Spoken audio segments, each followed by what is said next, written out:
Hello, this is Dr. Paul Cottrell, and I am recording this on January 24th. Thank you for joining. Greatly appreciate it. Please help support the work that I do by sharing the links and asking your social media to follow me. You can follow me on YouTube, Brighteon, Bitchute, and Rumble. If you like the work that I do, also you can help support by buying the products. I have ebooks, supplements, and course material in immunology and pulmonology on my store. You can also donate through Stripe, PayPal, or buy me a coffee on my homepage. You can be a paid member to my Patreon channel and my Substack channel. You can also follow me on X, GETTR, and TikTok. So thank you for joining. I greatly appreciate it. We're going to go over some of the news. Right now, we're going to deal with tariffs, oil prices, and the economics of energy dependence by the Center of Strategic and International Studies. But before I do that, please go to my store and get the structural nano silver gels. You can get it in the easy dispenser type and also the tube version. You use them the same way. If you have a cut, an abrasion, or a minor burn, put the gel on the lesion. It'll help to heal it quicker. In addition, you can apply this on your skin daily to help the health of your skin, to clear it. And if you're not feeling well or someone around you is not feeling well, put it on your hands, around your mouth, around your eyes, around your nose, around your ears. Lightly coat your nostrils. It'll stay active for 5.5 hours. Much higher quality and stays active much longer than Perel. So it behooves you to get the silver gel. Please go to my store, the-studio-reykjavik.com. Also, I have structural nano silver toothpaste. This toothpaste has no fluoride in it. Get a few tubes of this for your household. This will help to neutralize, improve the health of your oral cavity. And when you have better oral hygiene, you're improving your cardiovascular health and your valvular health.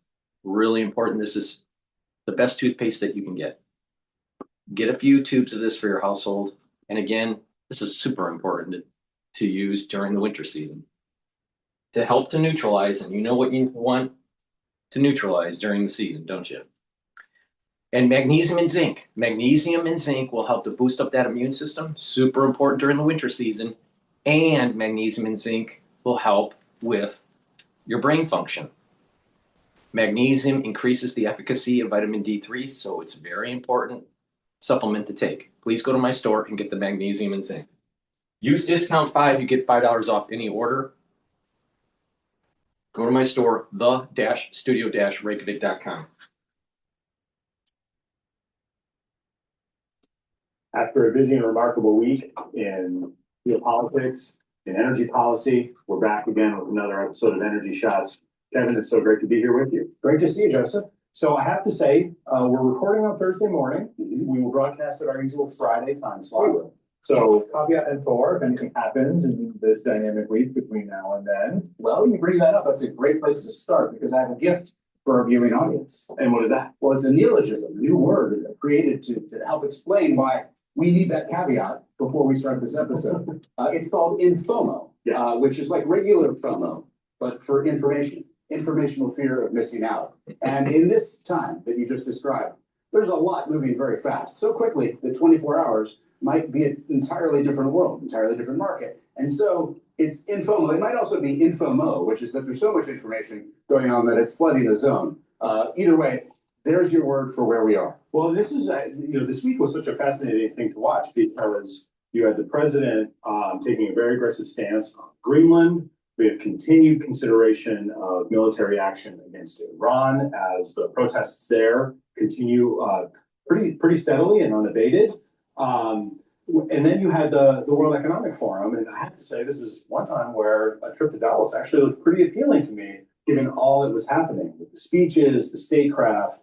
What are two or three things that you watched this week? It's amazing how that can crowd out some of the other things that are still going on, including negotiations mediated by the U.S. between Ukraine and Russia, and possibility of sanctions here in the U.S. if they don't go well against Russia, and also structural change to how oil sales, contracts, production are coming out of Venezuela, which is still very meaningful and important. Of course, this week we saw the first delivery, some of the first deliveries of this sort of U.S. custodial sales of oil coming out of Venezuela. So we have the ongoing storylines and all of these new ones. But I think today what we want to talk about is a little bit of a look back. We're 1 year now into the Trump administration, right? Dramatic changes in U.S. energy policy, U.S. climate policy, and U.S. approach to multilateral problems writ large.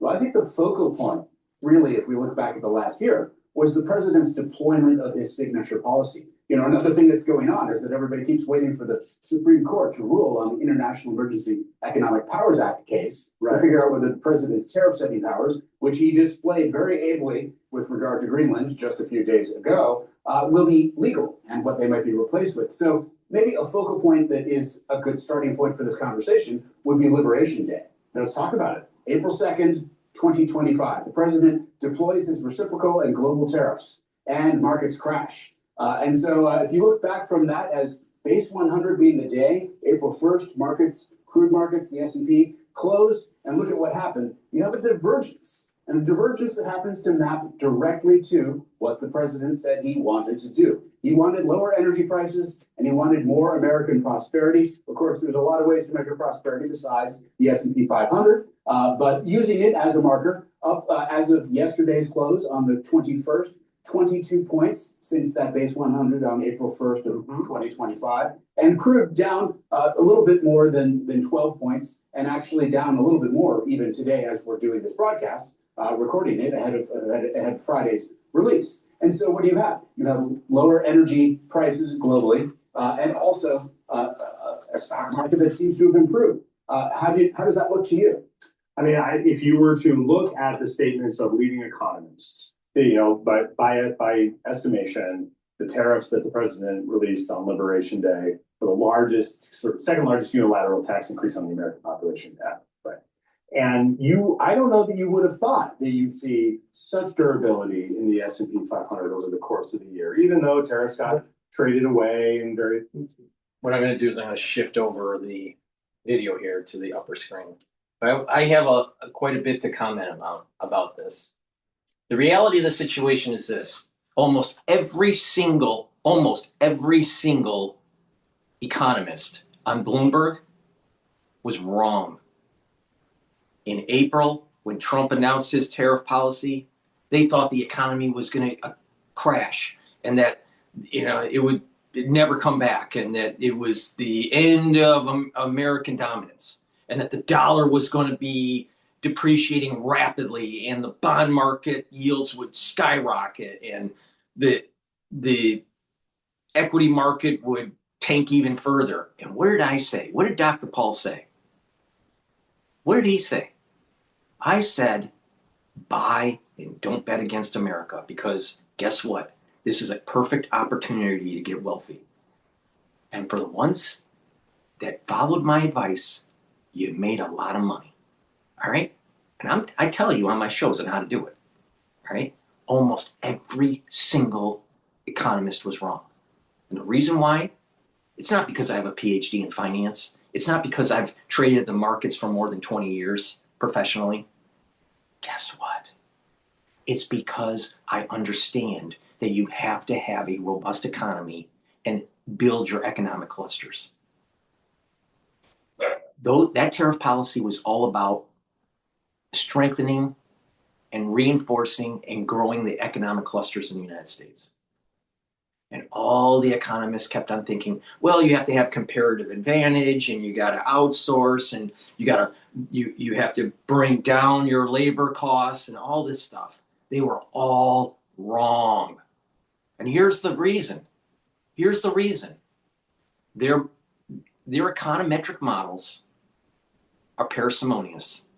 They can't fully model in real time or even lagged the full dynamics of a chaotic system, because the chaotic system has feedback loops, positive and negative, with so many degrees of freedom that it's indeterministic. You can't model it. So stop pretending you can. You can't model it. The best you can do is say, our model can only model a fraction of what the chaos is happening. And since that is the case, you can never be fully sure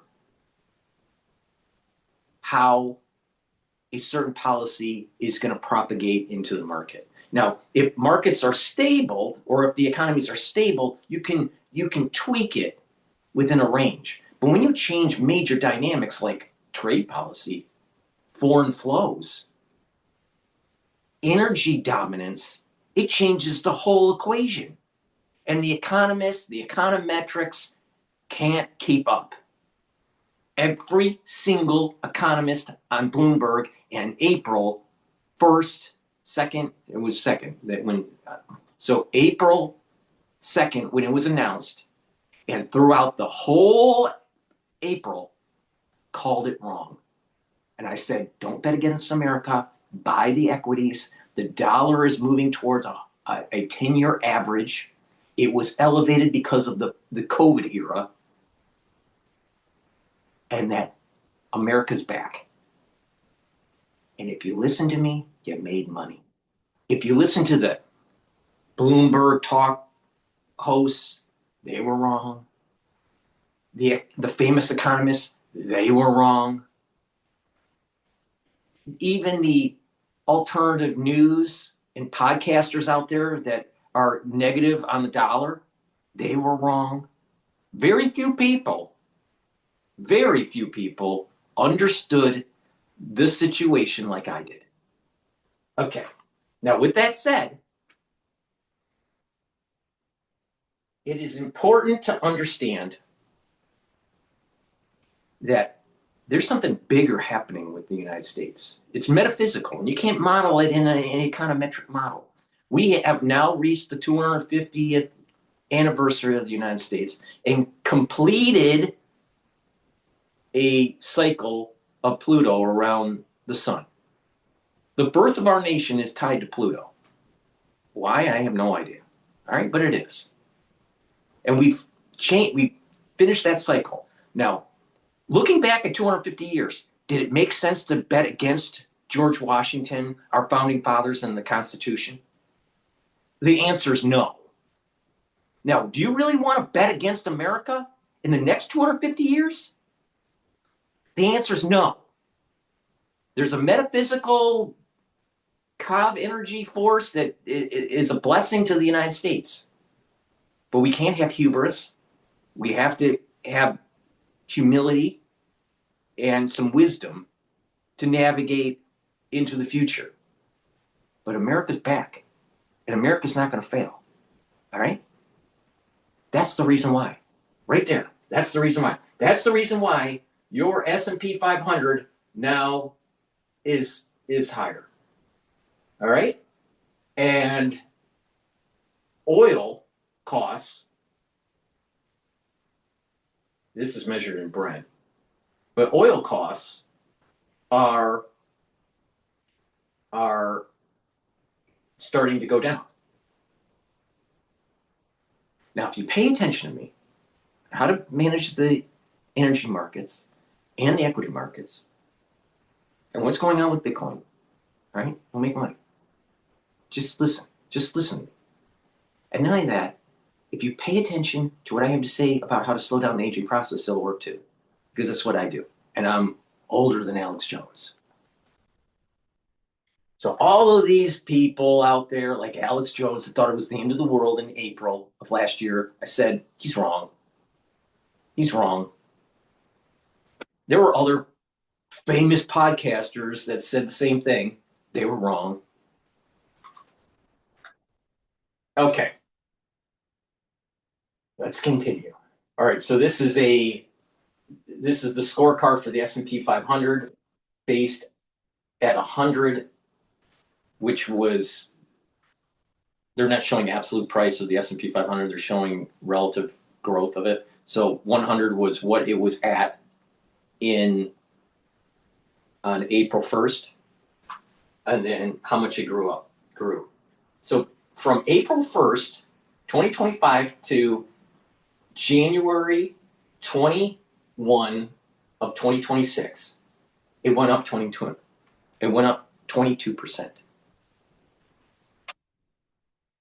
Now, Brent, all right, normalized at 100 at April 1st, 2025, is now at 87.6.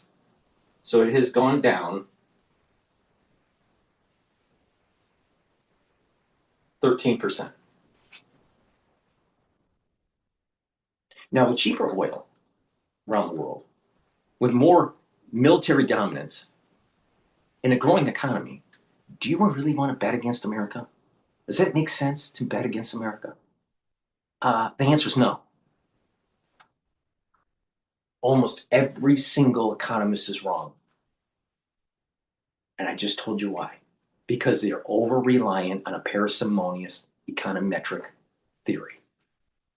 They cannot model indeterministic chaos.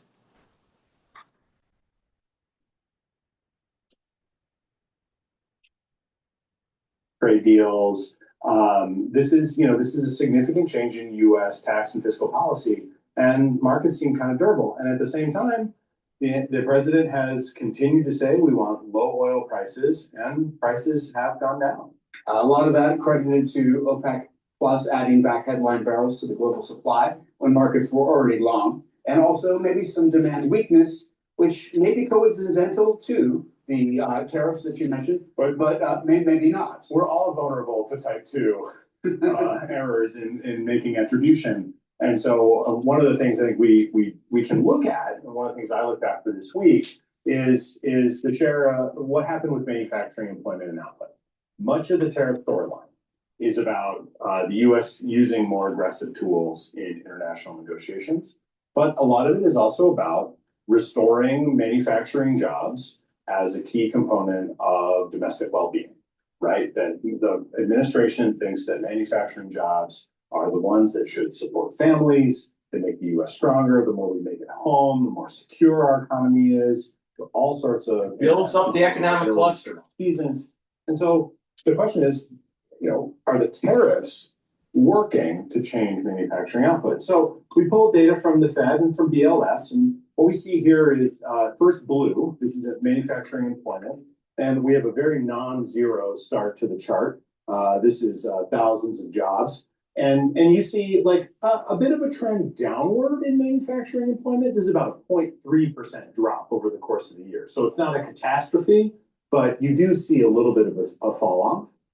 By contrast, we have in the green bars here, the manufacturing index. It's set to 2017 for normative reasons. And while it fell a little bit. Employment in thousands and manufacturing index in the bars. All right, manufacturing index is the y-axis on the right. Employment by thousands are for manufacturing is the y-axis on the left. All right, so employment seems to have been trending down. Manufacturing index has been steadily moving upward since July of 2025, steadily moving upward.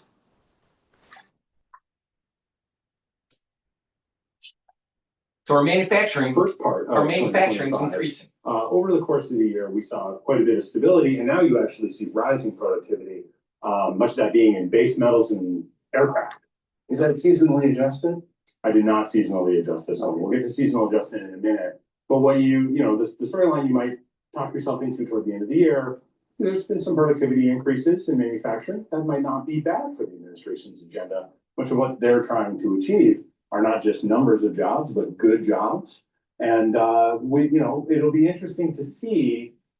This is such an experiment in economic policy. It'll be interesting to see what the next year brings. It's an experiment in politics too. I mean, as a matter of economics, I think most people who run businesses would rather have lower labor intensities of production. Mm-hmm. And as a matter of politics, most people who run campaigns would rather create jobs. Right. And so economics always wins in the long run.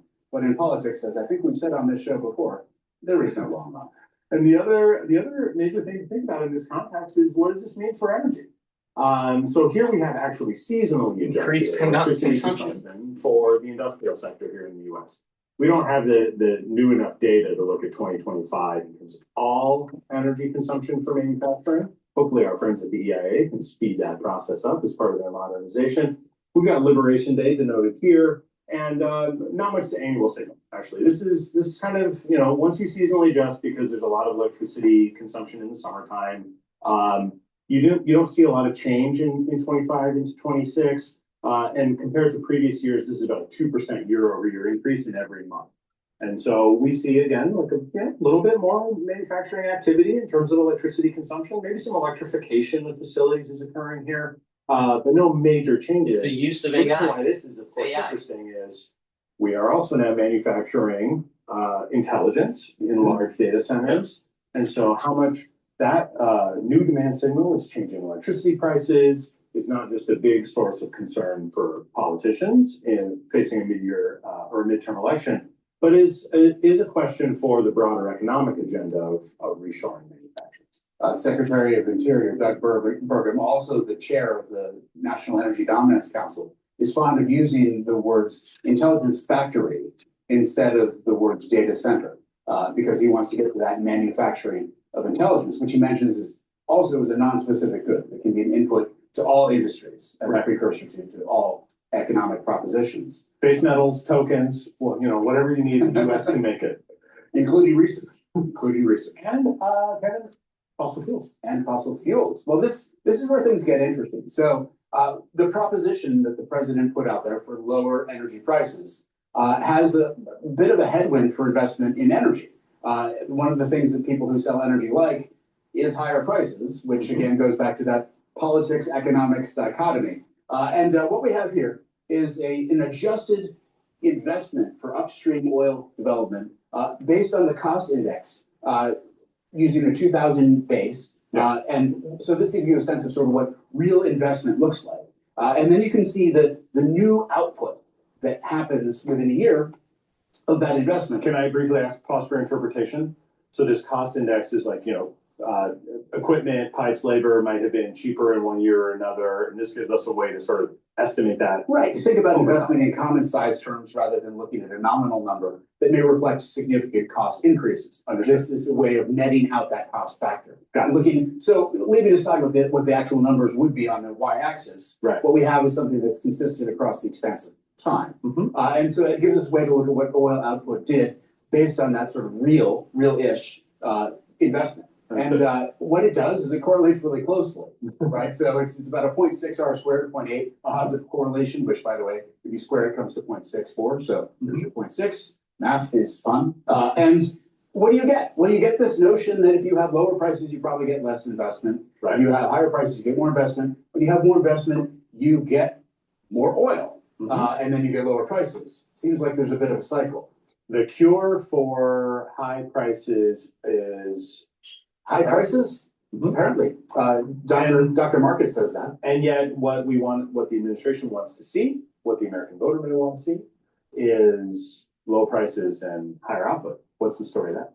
Well, so we could say that generally speaking, supply curves slope upward. And those two goals can be relatively difficult to manage in parallel. But on the other hand, there was a different story we talked about a couple episodes ago about eliminating regulatory burdens and trying to bring down the costs for production so that you'll get more output at a lower market price. Right. But there are some basics about how the world works. And I think this is a good time to have a conversation about that, because we did mention that Venezuelan oil and the idea of adding supply to a long market. There are some relationships you can count on. And I mean, this relationship we have is one that I count on. And I very much look forward to our episodes every 2 weeks, just as we, by the way, look forward to your comments online. Please keep them coming. We love them. We enjoy them, even the salty ones. So the stockpiles globally, the OECD crude commercial stockpiles, inversely correlate very closely with nominal oil prices, which should not come as a surprise. This is one of those intuitive relationships. And that's what you see here. A trailing 12-month average nominal spot price of Brent crude is the blue line, and the OECD commercial crude stockpiles is the green line. And when one goes up, the other goes down, so vice versa. This is the COVID year. We see, a big drop off in consumption, lots of stockpiling, big fall off in price. Yeah, so picking this time interval really illustrates the dynamics. Right. I think in a way that brings it home to anybody who had any questions. It's a beautiful chart. It's not the only relationship, but it's one of the ones that's so strong, it's really hard to miss. When you have supply so far ahead of demand, inventories build, the logical conclusion would be all other things being equal, prices are likely to fall. And should one project the two lines on this screen to sort of expect a harmonic pattern here, where again, the blue and the green will cross and you'll see prices continue to decrease as stock costs continue to rise? Well, it's a question, and it depends on other things. Maybe we should go to the next slide and talk about some of those other things. Yes. This is a relationship that's a little bit less tight. So not as tight as our relationship. Right. And what we have here is what we like to think of at Clearview as the capacity utilization of the production system for oil, which is not just supply coming out, but also the spare capacity available. And how much of that capacity is being used by consumption. Not just how much is being produced, but how much could be produced in an emergency, or if OPEC Plus decided to open the tap. Decided to open the taps. Exactly. And so the blue line is still the very same average trailing 12-month nominal Brent price. And you can see it moving up and down just as it did on the last chart, because it's the same line. The green line in this case, though, is that production system capacity utilization metric that we've created. And it tracks pretty closely. You can see it sometimes it over and undershoots, and there are some collinearities that are built in. If consumption it turns out to fall down, then maybe OPEC adjusts supply and spare capacity goes up. But generally speaking, these two move together too, which is to say you cannot think about the crude market without thinking about OPEC Plus. You cannot think about supply and demand without thinking about the out-of-market effects that can come from OPEC Plus and also from government strategic stockpiles, a conversation we have very frequently. The reason we talk so much about OPEC Plus, the reason we talk so much about the SPR and other strategic reserves in the world is because they are out-of-market effects that can change supply-demand balances. But this, I think, brings us to the next slide and sort of the next discussion, which is how do you really think about what adding supply to the market does to price? And I asked you specifically to talk about this because the big questions surrounding the resumption of Venezuelan oil production, exports into the market, the president's desire to see that help push oil prices down to 50 or below. What does the data actually tell us about that? Well, there's a lot of ways to get an answer. I remember the days back when I was a sell-side research analyst. I was at an event with another sell-side research analyst, very competitive context. And as you might imagine, we were talking about our oil price models because we were essentially peering together, saying the same things. He said he had 300 independent variables in his model. I was like, well, that's a lot of independent variables. I only have like 20. I'm not sure all of them were equally explanatory. He obviously had to do a lot of work to come up with projections of 300 independent variables. And the point is, you can come up with very complex numbers in the oil market. You can get a pretty good number that's true until it's not. Or you can come up with back-of-the-envelope models. Right. And we tend to prefer back-of-the-envelope models because they're easy. And one way to do that is to work backwards from the price elasticity of demand. Yes. And to look at an observed price elasticity of demand. We have two endpoints we use, one for the market as it was before and now as it is now. So this sort of embeds a lot of assumptions about the market having those two endpoints. And then looking at what it means if you add supply using a price elasticity of demand equation. And that gives us this incredibly linear, incredibly static back of the envelope chart. And what it shows is that if you add 1 million barrels, you get about $7.25 per barrel. And if you subtract them, you lose about $7.25. And what gives us this bow tie shape? Is this uncertainty? Is this sort of randomness? Like what is 2 to 8? So yeah, the difference here is that the low end of the range reflects the price elasticity of demand as observed at a time when the market was least responsive. And this is the more responsive market of yesteryear. And somewhere between those two is probably the truth. Right. And so that's where you get the range. Now, this does not account for the out-of-market interventions that I mentioned, like government strategic stockpiles or OPEC Plus. It also doesn't account for the recursive responsiveness of supply to demand, which you would embed into any dynamic modeling exercise. This is a ballpark back-of-the-envelope estimate. But what it tells you is that if you get that extra 1 million barrels per day, all other things being equal, nothing else changed, you would knock a $7 barrel or so at the upper end of the range off the crude price, which might be a less than satisfactory reward for companies considering very significant upstream investment. Right. And that sort of demonstrates the sort of like the economic concerns we heard from executives at the White House about the big re-entry into Venezuela immediately. Yeah, but of course you have to think about the bigger picture. Will demand grow? Is this static analysis meaningful in that context. This is just a good way to think about any sort of price movement at a given point in time. And it's also important to remember that both sides of this bow tie matter, because we're still talking about, as you mentioned, Iran risk. The USS Abraham Lincoln Carrier strike group on its way to the CENTCOM area of responsibility, and questions about All right, let me discuss boil this down into a very quick description here. So the x-axis is changes in millions of barrels of oil per day, and then the price change in the y-axis, the price per barrel. So if you reduce 1 million barrels, it's projected to increase the price by anywhere from $2 to $8. So most likely it would increase it by about 5. All right. If you increase 1 million barrels into inventories, all right, then you're going to have approximately a $8, anywhere from a $2 to $8 reduction in the futures price, right? So the current contract futures market. So approximately for every million barrels of oil, at 1 million barrels of oil, you're probably going to be changing the price plus or minus $5. And this is the reason why. You just step back, and this is the reason why. When you take a look at the actual futures market in oil, when you hear there's 2.5 million barrels of oil, let's say there's 2 million barrels of oil more than expected, then the price drops. And what does it drop to? It can drop, $5 to $8, and that is close. Close to this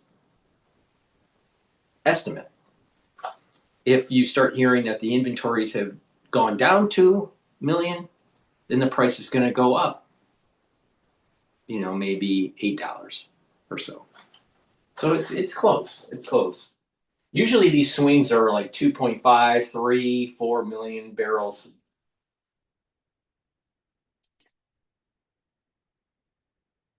Next episode. I think we very well might. Kevin, it's such a pleasure to be with you today. Colleagues joining us online, thank you very much. We hope you have an energetic day. And Kevin, we'll see you on the next one. All right. That's a good. That was a good. That was a very informative. If you really pay attention to some of the details, it's very informative what's going on. Please go to my store, the-studio-reykjavik.com, and get the structural nano silver soaps. This will help to improve the health of your skin. Get a few bars for your household. You can get it in lemongrass, charcoal tea tree, and in peppermint. Very high quality structural nano silver soaps. Get a few bars for your household. If you have muscle pain, joint pain, even headaches or bruises, use the super strong relief. Apply it onto the area of pain, onto your skin, and within about 30 seconds or 60 seconds, the pain's going to go away. This will also help to reduce headaches. Just apply it on your neck muscles, your temple, your forehead, and that will relieve the headache. It's a very high quality product. Please go to my store and get the super strong relief. If you have joint pain, also apply it to the joint pain to relieve the joint pain. To help boost up your immune system and to neutralize and improve your oral cavity, get the Cleanse Max 35 or Max 14. They're all at different price points with different concentrations. Max 35 is 35 parts per million. Max 14 is 14 parts per million. Cleanse is 30 parts per million. They're at different price points, but you take them the same way. Teaspoon a day, swish it in your mouth, gargle about 20 seconds, and swallow it. This will help to boost up your immune system, improve the health of your oral cavity, your oral pharynx, maintain your mucosal lining, and help with the health of your epithelial cells. When you are improving your oral cavity, you're also helping your cardiovascular system and the health of your valves, of your heart. So take this every day. I've been taking this for over 5 years. Please go to my store, the-studio-reykjavik.com. boost up that immune system and improve your oral health. And by improving your oral health and neutralizing bacteria, guess what? You're improving your cardiovascular health.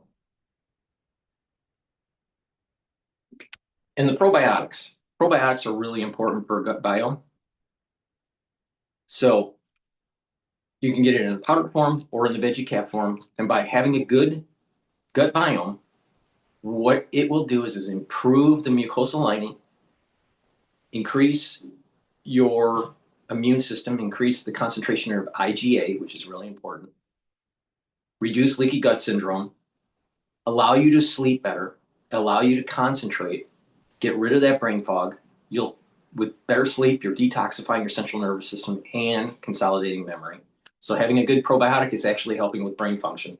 And it's speeding up your metabolism and allowing you to absorb your nutrients better. So please go to my store, get the probiotics. It will also help with skin health. Use discount 5, you get $5 off any order. All right. Let's take a look at some of the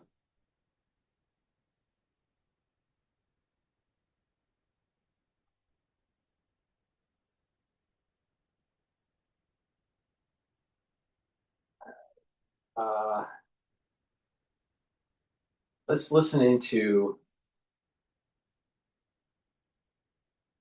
is Starlink helping Iranians bypass the internet's shutdown? By CNN. Local tax experts are here. Now you can meet with a TurboTax expert in your community. They can do your taxes for you. They get you every dollar you deserve. Local tax experts are here. For this week's show, I was trying to think of what we can kind of discuss, and the only thing that I'd seen on my social media was one story, the Iran protests. It's all over like my socials and my feeds. So that's kind of the only thing that I see that is kind of trending, that is kind of worth us talking about. I mean, what are we on, the 8th day of an internet blackout? Yeah, we're about to enter the 8th day. And this is something I wanted to look into. You know, in the past, this isn't the first time Iran's shut down their internet, but in the past, we've been able to get messages in and out, be it intermittently. But I know some of our colleagues have been able to, but for me, it's been complete silence, not being able to talk to some of my family I have in Iran. So I really wanted to dive into this and figure out why the shutdown is happening, the tech behind it. So let's watch that. I'm sure there'll be a lot to discuss on the back of it. Iran is experiencing one of the most severe internet shutdowns we've ever seen. Independent monitoring groups like NetWalk show that Iran's connectivity dropped significantly on January 8th, effectively cutting some 90 million people off from the outside world. In Iran, we've seen that internet connectivity has been disrupted and services really highly limited. There's a baseline of connectivity around 1% of ordinary levels that we've tracked before. What is that 1%? We understand that authorities That's use strategic amount of connectivity for their own uses. This might be to track what's happening externally outside the country, or to publish posts and online content to tell their version of events to the outside world. This isn't the first time that Iran has shut down their internet, but experts say this time around is a lot more sophisticated. So it's amongst the most severe internet disruptions we've tracked around the world. If we look at 2019, we see that the capability is there, the ability to switch off networks, but we saw that this was quite a manual process. It was basically a central authority picking up the phone, instructing individual operators to switch off service. And then fast forward to 2025, during the Israel-Iran war, and you now see near total automation of the process. So this is the gateway, really automating the process of switching off the network. And it's almost an instantaneous process at that point. Toker says in the past, many Iranians were able to get around these restrictions using software like VPNs, or even driving to the borders to connect to neighboring countries' cell towers. He added that those methods no longer work reliably as government censorship has evolved and monitoring has become increasingly dangerous. So some people have placed their hope in satellite internet terminals like Elon Musk's Starlink, which can bypass local telecom networks. But even when satellite signals are available, accessing from the ground still remains the biggest challenge. Using a Starlink itself is not a difficult thing to do. It's just you have a satellite, putting it, you connect some cable and push some buttons, and that's it. The problem is you need to have that device in a country like Iran. This is not something that you can go to the market and easily purchase. We're talking about an authoritarian country. In this context, even purchasing this kind of technology is a big challenge, is a huge challenge. There is market, black market, but again, it's a difficult. Plus, it's very expensive. So you can imagine how much money a family or a group of people need to pay for the device and also to pay for the subscription. On January 13th, Starlink began extending free access for users in Iran. And experts tell CNN that they believe there may be some 50,000 Starlink receivers in the country. But using Starlink can be incredibly risky, as terminals can be detected and users can be identified if protection methods fail. Experts also say there's evidence to show that Iran is disrupting the satellite connection itself. It's something that we've never seen this regime do in the past. There have been clear attempts to jam connectivity, Starlink terminals, and we've also seen this during the Russia's war in Ukraine. So it very much looks like a transplant of the same type of jamming technology. It looks at the same level of sophistication, possibly indicating information sharing between Russia and Iran. One hopeful technology that could help the people of Iran circumvent government restrictions is direct to cell, which means users could bypass the hardware terminals on the ground and connect their mobile directly to the satellites. Direct cell satellite technology is a very compelling technology. This is the great idea, the dream of internet freedom, that you could beam internet into a country, people's phones will light up, and they'll be able to communicate and restore democracy in that country. Now, it's not quite there yet. This needs a new generation of satellites. These satellites are much bigger than the previous generation of Starlink satellites. Nevertheless, some of them are in orbit and have been trialed, are in use. But I think it's fairly clear that these satellites aren't in the right orbit right now to supply that to Iran. So switching it on is not necessarily a capability that exists right now. It is worth mentioning that none of these options replace a fully functioning internet, and they all carry serious risk. We don't know when or if internet access will be restored in Iran, but as the country remains dark, one thing is clear. Silence is being imposed at a time when people are trying to be heard. Sprint brings everything to get your brand in front of your fans, like t-shirts, water bottles, and totes, so everyone can gift it, work in it, and take it. Whether it's one of a kind or one for your whole team, if you need it, we print it with 20% off for new customers at Bitchute.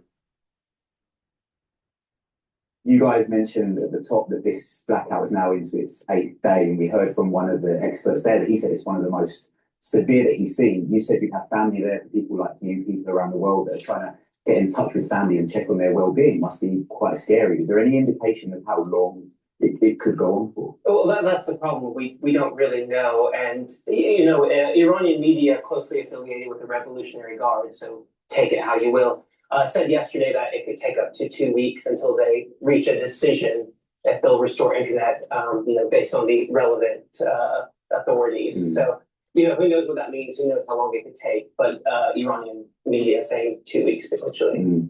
I had no idea about what he said that Starlink could be jammed like that, because I had obviously done a lot of research on Starlink for that piece I did in December. I had no idea that was even possible. Do we know any more about Well, that? this is what we spent most of our time talking about, because obviously it requires a lot of sophistication to be able to do this. And it's not like what they're doing with their mobile networks where they can just flip a switch and turn everything off. They have to kind of geolocate and jam in specific locations or neighborhoods. So, you know, seeing that they're doing this, we know now that there's this level of sophistication. And people, anytime you turn on a Starlink terminal in Iran, you're risking your life because it's contraband, it's illegal. So, you know, that's something to watch as well. And people on the inside have to be careful with.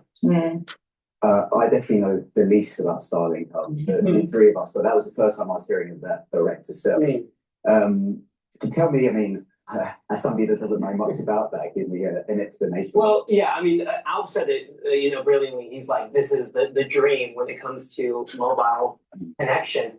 We're a couple of years away from it. He mentioned there's some satellites in orbit that have the capabilities, but it's mainly for like SOS signals in case someone's hiking and they're in trouble, and it will send them an SMS. It's really difficult to use this technology where it is right now to be able to, let's say, upload protest videos from inside you. So, some experts say this could take 5, 6 more years until we have enough of these specific type of satellites in the sky to actually use for, what we use our mobile networks for. Yeah. Yeah. Very, very concise explanation. One to watch over the next couple of days. Yeah, for sure.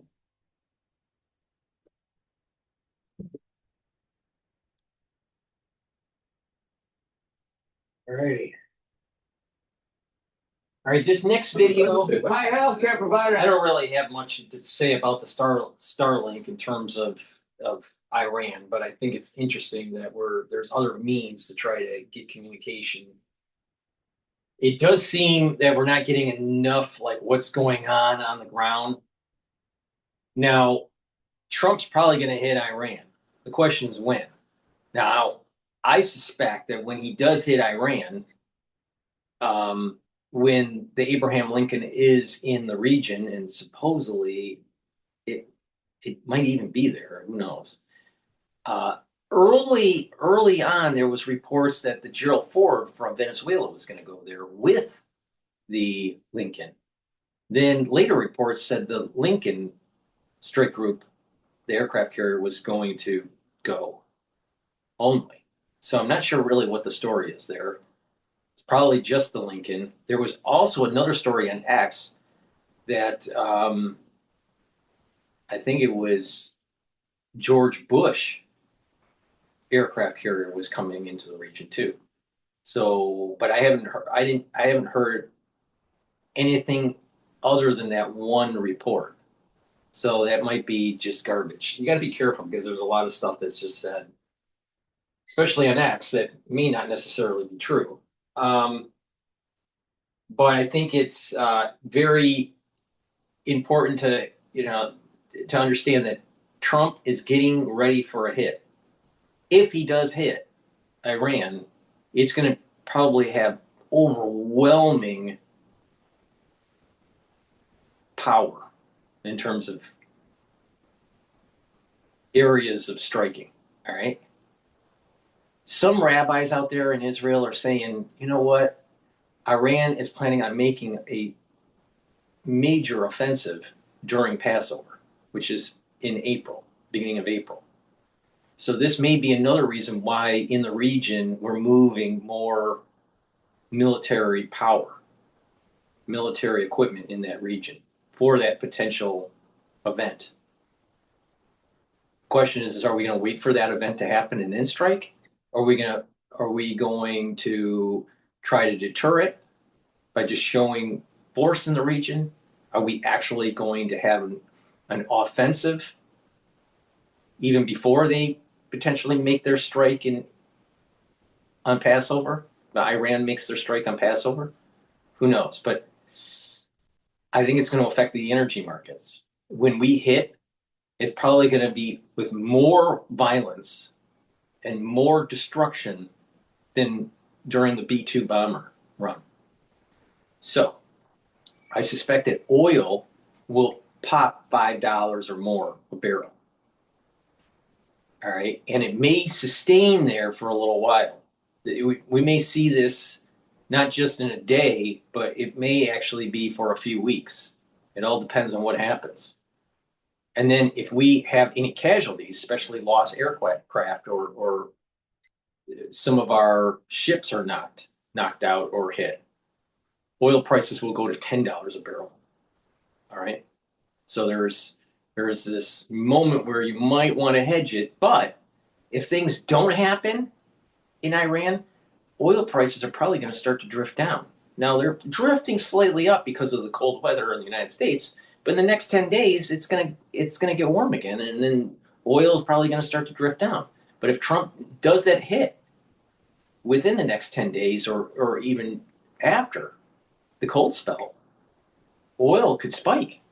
So it's kind of hard to, right now, it's a little hard to go long on oil because it's trading at like $61 for WTI, close to 62. It's a little bit on the high range for the trading range. It's 56 to about 61 is the trading range. All right, so it's a little, you don't really want to go long, but you might have to hedge it. You really want to short. So this is where I'm saying that you can't model chaos. And Trump, when he hits Iran, there's going to be a chaotic event that takes place in the market. Okay, let's listen into Michael Knowles' reaction to Christopher Nolan's Odyssey trailer. I saw the trailer. I saw two versions of the trailer. I think that they missed the boat. I think the concept is a good concept, but in some areas of the movie, it seems as though it's kind of almost surreal. It's got like almost a mythical surrealism in terms of the cinematography and the post-production. I don't like it. So, but let's see what he has to say. I rarely look forward to new movies because they're all the same Marvel slop, which is not only left-wing but also very boring. However, there is a movie that I'm looking forward to. It is directed by Christopher Nolan. I really like Christopher Nolan. Some people think he's the greatest filmmaker ever.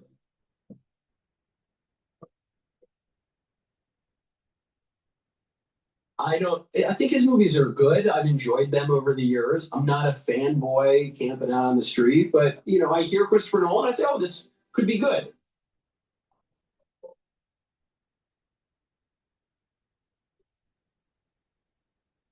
And it's about the Odyssey, which is one of the greatest and most important poems ever written. Yeah, there's this guy named Homer from a long time ago, and the Odyssey is the follow-up to the Iliad, and the Odyssey is kind of more exciting. The Iliad's a better poem, but the Odyssey is more exciting. It's shorter and it's faster, and I don't know. So anyway, it's got a good cast, right? Matt Damon. Political views are wrong, but he's a good actor. Matt Damon plays Odysseus, and Tom Holland is there. I think he plays Telemachus. One of the great lines in all of literature is from Telemachus in the Odyssey, who says it's a wise man who knows his own father. So anyway, I'm looking forward to a movie for the first time probably in years. The trailer is out now, and are my hopes just too high? Am I going to be disappointed? Let's find out. See this part, if you can see it, this part looks really good.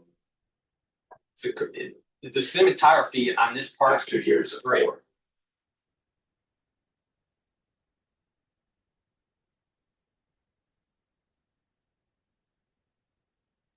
No one could stand between my men.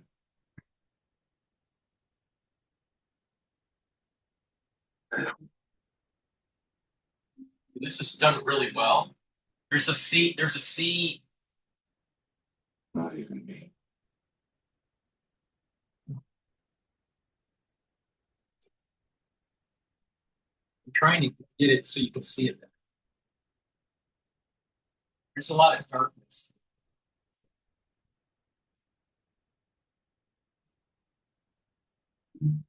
See that Cyclops. So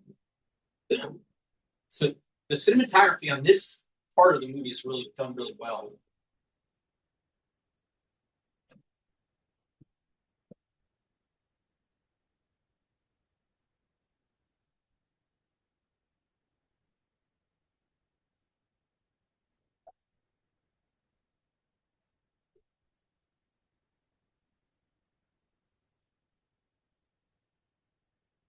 That's me. You will come back.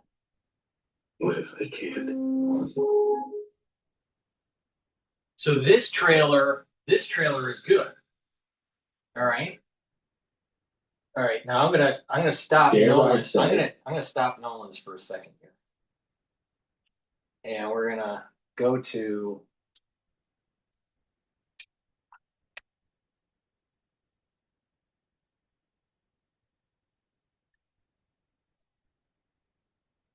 okay, I'm gonna try to find the second trailer.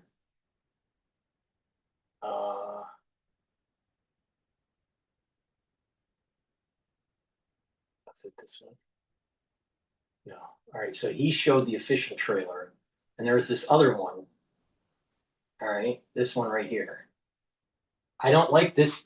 I don't like this version of I mean, we all do it. You see a line, have no idea what it's for, but your brain is like, should I join it? It's crazy, right? Hey, let me call you back. I got to stand in a line. Even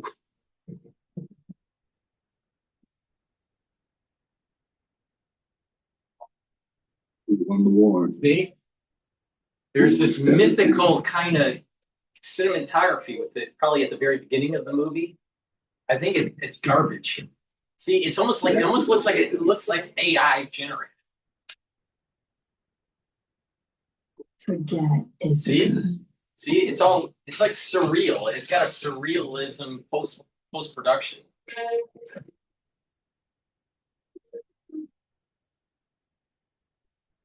See what I mean? Great test. See, it almost looks like something generated from an AI. It doesn't even look real. So if you're going to spend that much money, at the beginning of the movie is some sort of AI generated surrealism and not real cinematography. Not so sure. See, he's got this. He is alive. It's garbage. This throne is his. This is probably at the very beginning of the movie. I left as a king. I return as a stranger. I'm still coming home. So the second trailer sucks. Totally sucks. The first trailer is really good. Now the question is, how much of the movie is it this AI generated post-production surrealism? Now, I'm sure that Michael Knowles won't even go this deep into it because, sometimes he's a little superficial. But let's listen in. It looks pretty good. Doesn't it look good?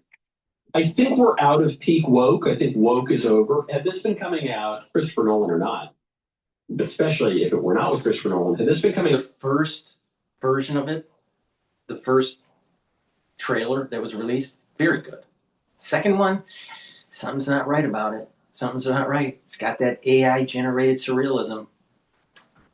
I'm surprised that Michael Knoll didn't really dive in a little deeper. I mean, come on, dude, you're from Yale.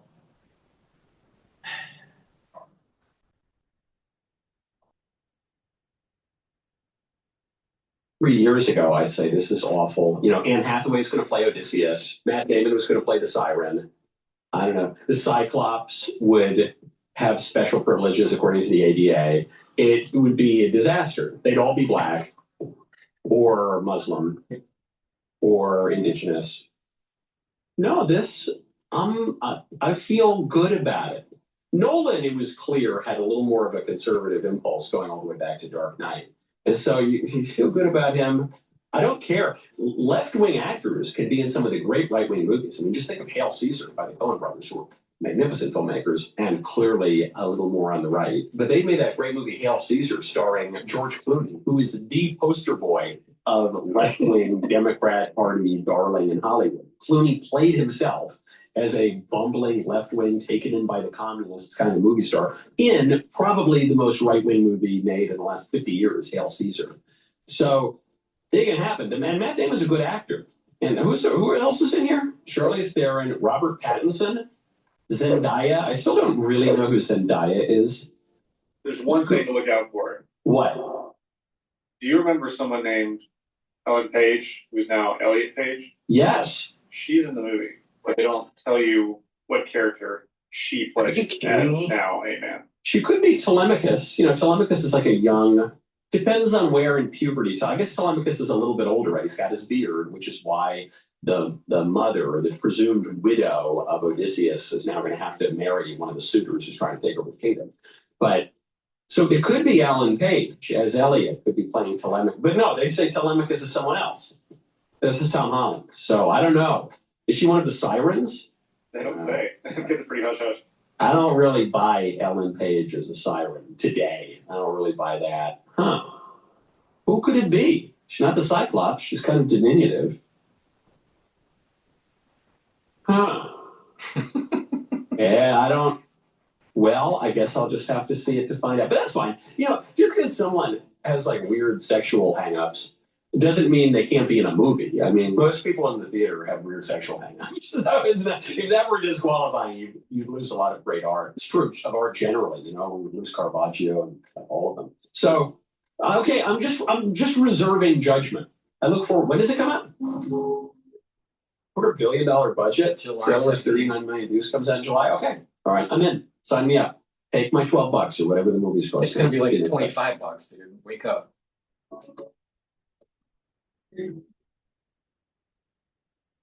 The cinematography at the beginning of the movie, I think, is going to be bad. If it's what has been shown in the second trailer, I don't know. That was a little stupid. But I think most of the movie probably would be done really well. Okay, with that, let's continue. Oh, that's interesting. 1,800 flights canceled as historic winter storm heads for U.S. Okay.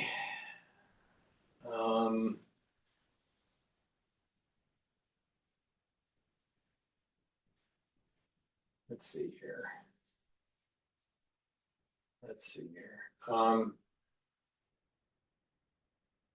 Let's listen in on ABC 7 New York about the weather.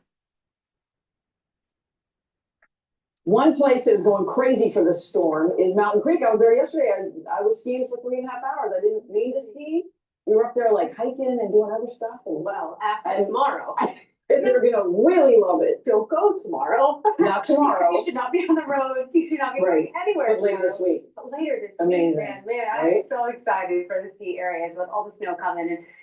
But unfortunately, we've got some dangerous weather to get through with it. Today, we're talking about the dangerous cold, and then our attention turns to the heavy snow tomorrow. 9 degrees right now in the city with that breezy wind, meaning it feels much colder. Just a forecast high of 18 today. So our highs are dropping 20 degrees from yesterday. But to put that in perspective, Thursday's high was 47. So it's been a really dramatic drop in temperature in 48 hours. And that contributes to the shock to your system as you step out. Sunrise is this morning at 7:13. Looking at actual air temperature this morning for the 5 boroughs, we're just in the single digits on Staten Island for New Dorp, 10 for Coney Island and Rockaway Beach, 10 in Valley Stream. Up near the Whitestone Bridge, we're at 11 degrees, 7 for West Orange. Zooming out, we're actually seeing sub-zero temperatures in terms of actual air temperature in Sullivan County this morning, just 5 and Andover, 9 for Bridgeport. But you got to talk about what your body actually reads, right? And that's the wind chill. We've had this blustery wind last night into this morning. It hasn't started to weaken yet. And that means these wind chills are dangerous. When you're getting close to 20 degrees below zero in terms of what your body's reading, that's where you could get frostbite in about 20 to 30 minutes. It can be really, really dangerous.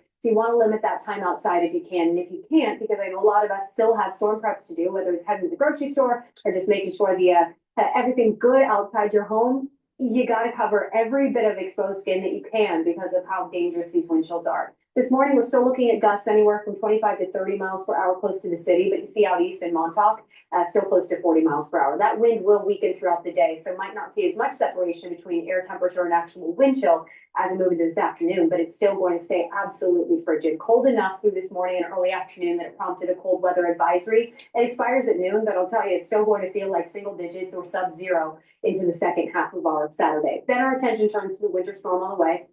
We've now been upgraded to a winter storm warning across the board. That starts early tomorrow morning into first thing Monday morning. And it's not just us here in the Northeast. This is a major winter storm impacting about 190 million Americans. That's over half of the country's population. We've got snow and ice in parts of the south and east. That icing could lead to significant power outages in the southeast. And then that snow is headed our direction. So for today, it's the frigid cold and the increasing clouds. But that cold air sets the stage for it to be snow and heavy snow right from the get-go as that storm arrives early tomorrow morning.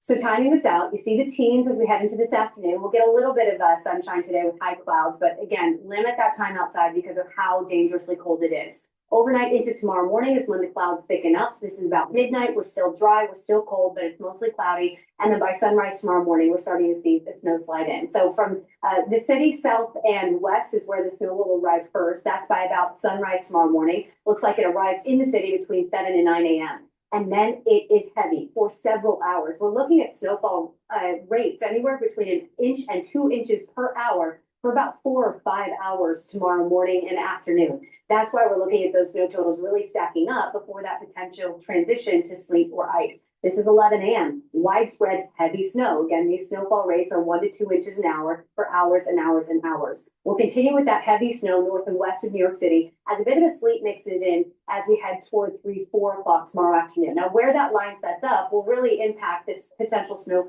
totals in the city, right? At this point, the snow totals will start to settle down a little bit because we have more of that sleet mixing in rather than just the heavy snow. But the heavy snow continues north and west. We'll continue to see that potential for heavy snow north and west, a little bit of sleet closer to the city south and east through late Sunday night. Then we'll get one more round of snow late Sunday night for Monday morning. That could add an additional 3 to 5 inches. And then this storm is out of here as we move into Monday and the cold really sets in. So this is a look at our expected snowfall totals. Over a foot of snow north and west of I-287, anywhere from 8 inches to about a foot in the city in the areas in white. This number can wiggle a little bit because of the potential for some of that sleet to mix in. If it mixes in a little bit earlier, we'll be on the lower end of the range in New York City. If it mixes in a little later, we could see up to about a foot. In terms of the icing, we will see some of that ice, especially south and west of New York City. That could lower those snow totals. But another reason why we don't want you to go outside tomorrow is the fact that it's still frigid cold. We're still looking at those single digit or sub-zero wind chills on Sunday because of the blustery wind that comes in with the snow. So it's one more reason why it's so dangerous. For today, here's a look at the hour by hour. You can see the actual air temperature making it to the teens this afternoon, but it's sub-zero or single digit wind chills all day long. That means a dangerously cold day ahead of us. You got to just take care of yourself and limit that time outside if you can. As we head into tonight, the cloud cover moves in. It stays absolutely frigid. And then tomorrow, active weather alert because of the heavy snow. Yes, we could get some sleet or ice mixing in south and east of New York City as we head toward tomorrow evening. But those snow totals are still going to have hours and hours and hours to stack up before that transition. So we are looking at heavy snow across the tri-state area and then settling into a stretch of frigid weather. We're not looking at temperatures. We're talking highs or lows to climb above the freezing mark until the start of February.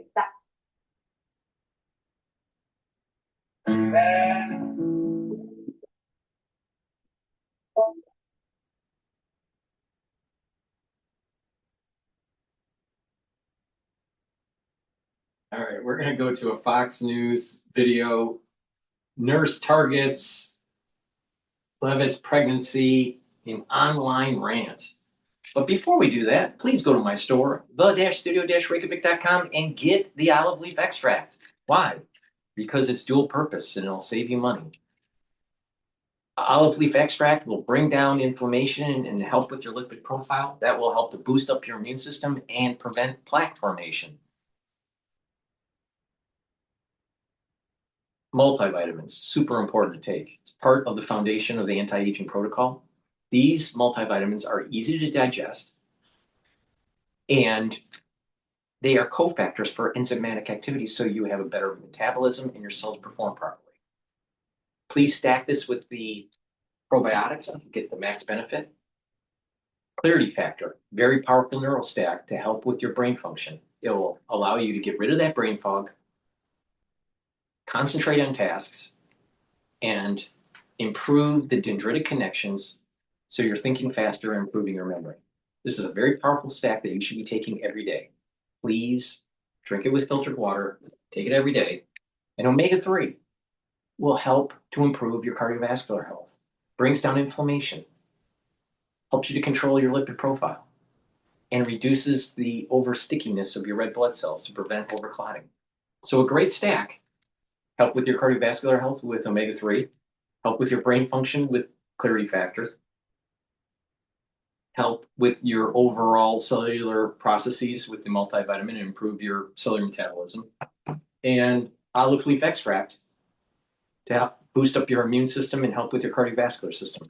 So please go to my store, get the omega-3, clarity factor, multivitamin, and olive leaf extract. Use discount 5, you get $5 off any order. All caps, discount 5.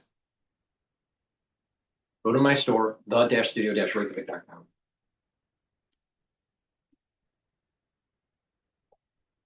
On the left to a baby boom in the Trump cabinet, but I think a real sort of cultural shift that they see happening in America where the messages of feminism about don't have a family, kids are a burden, are starting to get rejected. And young people are starting to go, you know what, I want to have a family and I can have a powerful career just like you see here, Carolyn Levitt, who's now pregnant with her second.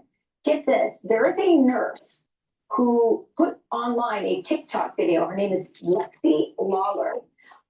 And she's a labor and delivery nurse, believe it or not, out in Boca Raton.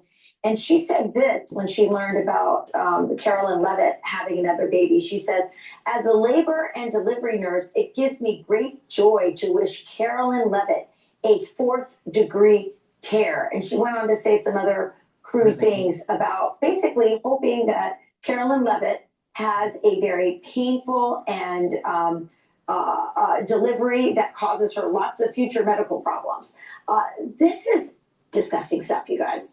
Yeah, it's a real mental illness, and it goes beyond the just the concept that dudes can get pregnant.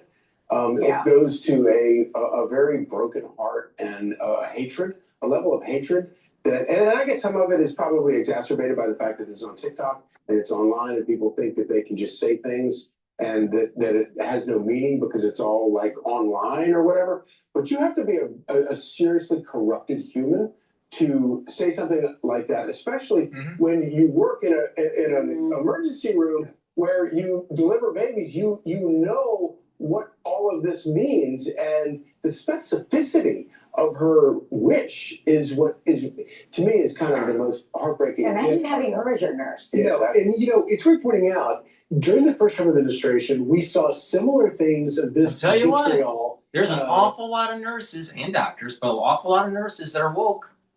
A lot of them, you'll start seeing that they have, some, not just liberal tendencies, but strong woke tendencies. Against Sarah Huckabee Sanders. Remember, they were running her out of restaurants, and the vitriol was there. But now, with this incident against Carolyn Levitt, it's a level of vitriol that really people need to be widely condemning it, and you're not seeing wide condemnation of it. Yeah, well, she did get fired, but it's definitely troubling. And you're right, Charlie. Oh, she was something's wrong with that lady's heart, and Yeah. she should not be in labor and delivery. Nobody wants. It was like Nurse Ratchet. It's like that is not the kind of nurse you want to have. I'm Steve Ducey. I'm Brighteon Channel. And I'm Ainsley Earhart. And click here to subscribe to the Fox News YouTube page to catch our hottest interviews and most compelling analysis. All right, let's listen into the major storm is going to test the power grid across much of the U.S. this weekend. This is by Bloomberg. But before we do that, I probably want... No, let's listen into Bloomberg here.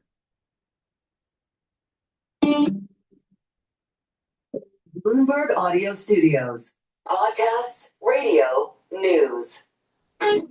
This is Bloomberg Business Week Daily, reporting from the magazine that helps global leaders stay ahead with insight on the people, companies, and trends shaping today's complex economy, plus global business, finance, and tech news as it happens. The Bloomberg Business Week Daily podcast with Carol Nasser and Tim Stenevang on Bloomberg Radio.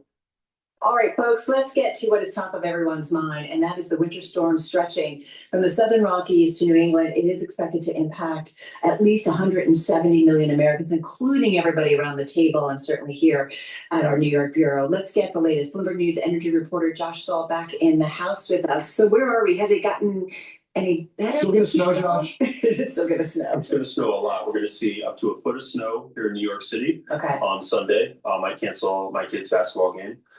But snow is already falling in the Rockies. And what's amazing about this one is it's such a huge part of the United States. This will affect up to 170 million people, it's going to stretch 1,500 miles. And a big test will be Texas on Monday morning.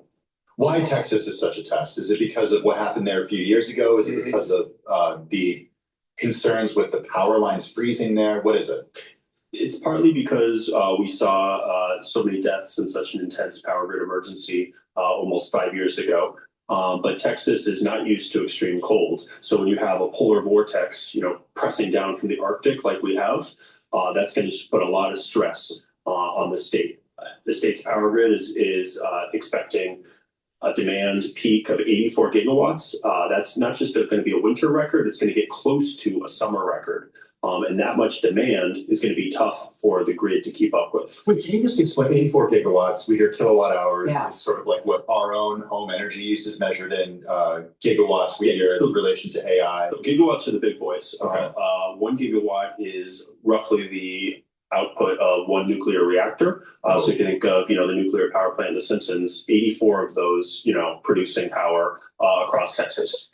You know what? You've made my day. You've made my week. You've made my year by that reference. Hey, listen, Texas, though, we go back to 2021, right? That was when it was just really rough. Texas, I have a lot of family in Texas. It's not an area that usually has to deal with this kind of weather. The president was out, and I want to bring this into it, Josh, because you follow the environment, and he put out on social, record cold wave expected to hit 40 states. Rarely seen anything like it before. Could the environmental insurrectionists please explain whatever happened to global warming?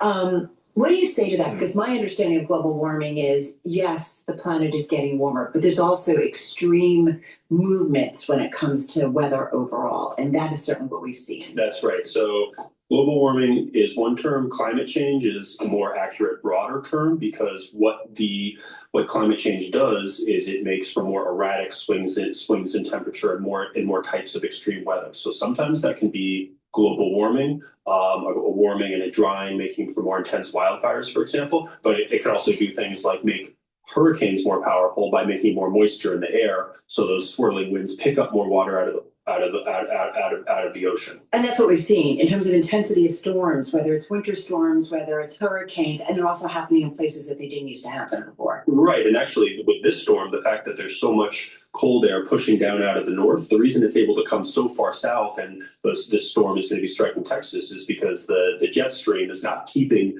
that polar vortex contained the way it normally would. You'd have to get a full-time weather reporter, not a power reporter, to explain whether that's a result of climate change. Right. But those kinds of weather patterns, it is what's making these storms so intense. Well, I'm going to throw a power question your way and then talk a little about energy use. We know it's expected to increase, of course, as people turn up their heat when it gets colder outside and more heat is needed. Here in New York City, Con Edison, much of the lines for power lines are buried underground in New York City. Is that an advantage in a storm like this? Yeah, for sure. The buried lines in a storm are much more secure. That's going to be better in places like California, which is working to bury its lines. That's better for preventing wildfires.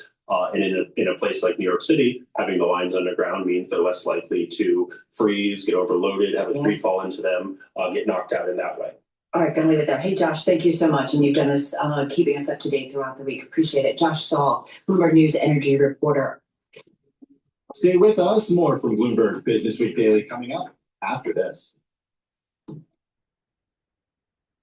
You're listening to the Bloomberg Business Week Daily podcast. Catch us live weekday afternoons from 2 to 5 p.m. Please go to my store, the-studio-reykjavik.com, and get the turmeric. This will help to soak up free radicals and bring down inflammation. That will help to boost up your immune system. Also, by soaking up free radicals and bringing down the inflammation at the vascular level, you're reducing plaque formation, so your cardiovascular health will improve. And bringing down inflammation and soaking up free radicals in the neurons will help to improve the health of the neuron, and you will maintain and improve the dendritic connections, so you're thinking better and you'll have better memory. So please go to my store and get the turmeric. This will help to slow down the aging process.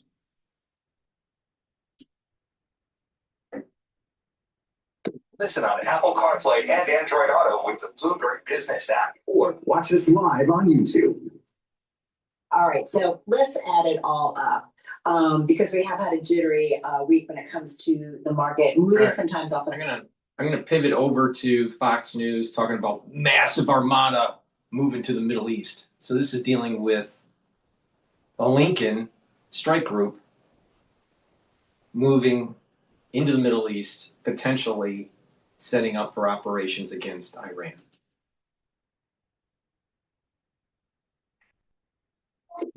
TurboTax locations are now open in your neighborhood. So hand off your taxes to an expert today. Now local experts do your taxes with. The Trump administration is issuing new sanctions on Iran's shadow fleet of oil vessels as the president sends Iran a stern warning. Listen.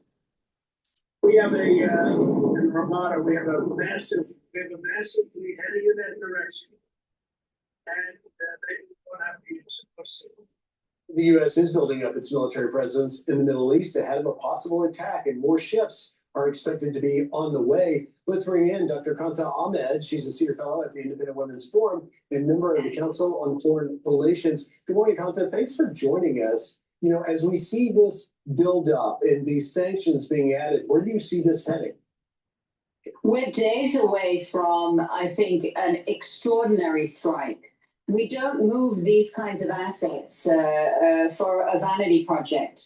We have now 2 nuclear-grade Nimitz-class carriers, one in the Gulf of Oman, one heading across the Atlantic, probably heading for the Mediterranean and the Suez. We also have tremendous presence in the region, as you know, and the Iranian regime is going to be struck. I think there are many targets that we could go after, but most likely the United States will target the repressive Iranian Revolutionary Guard Corps that is responsible for murdering tens of thousands of people, even now, wounding, some say 330,000 people, removing their eyes, horrendous brutality. And this is going to be, they're going to have an answer for that imminently. You know, Kanta, we've had Moj Madara, an Iranian American activist, on the show last weekend. I was in contact with her. She says the numbers of dead is in the tens of thousands. We don't have an exact one. And I also was following your headline in the piece from the Telegraph yesterday where you're talking about the West silence. First of all, we need proof. There needs to be proof that there's tens of thousands of protesters that were killed. Are there protesters killed? Yes. The question is it in the hundreds or is it in the tens of thousands? I don't think it's in the tens of thousands. It's probably in the hundreds or a couple thousand. Maybe even a few thousand. But where's the proof? Remember, the reason why I'm being so harsh about this, where was the proof of all the killings that were taking place during the Gulf War against Iraq? There were people that were being questioned in Congress, stating certain things that were complete lies. They were found out to be just lies. What about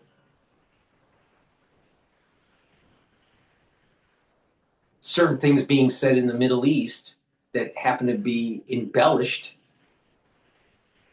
that were not true? All right, in terms of how many people were being killed. So we need to be very, very careful about falling into the emotional fallacy and taking at face value what people are saying. Where's the proof? Where's the proof that there are these many people dying in Iran? I suspect there are many people dying in Iran, being killed in Iran. Tens of thousands? I'm not so sure. It seems awfully high. Where's the proof? Because you're talking mass executions, mass killings. There would have been pictures somewhere, somehow, floating around. And I haven't seen those. Maybe I can see hundreds or thousands of people being killed, but not tens of thousands being killed. So be very careful. You know, there's a narrative. There's a narrative here.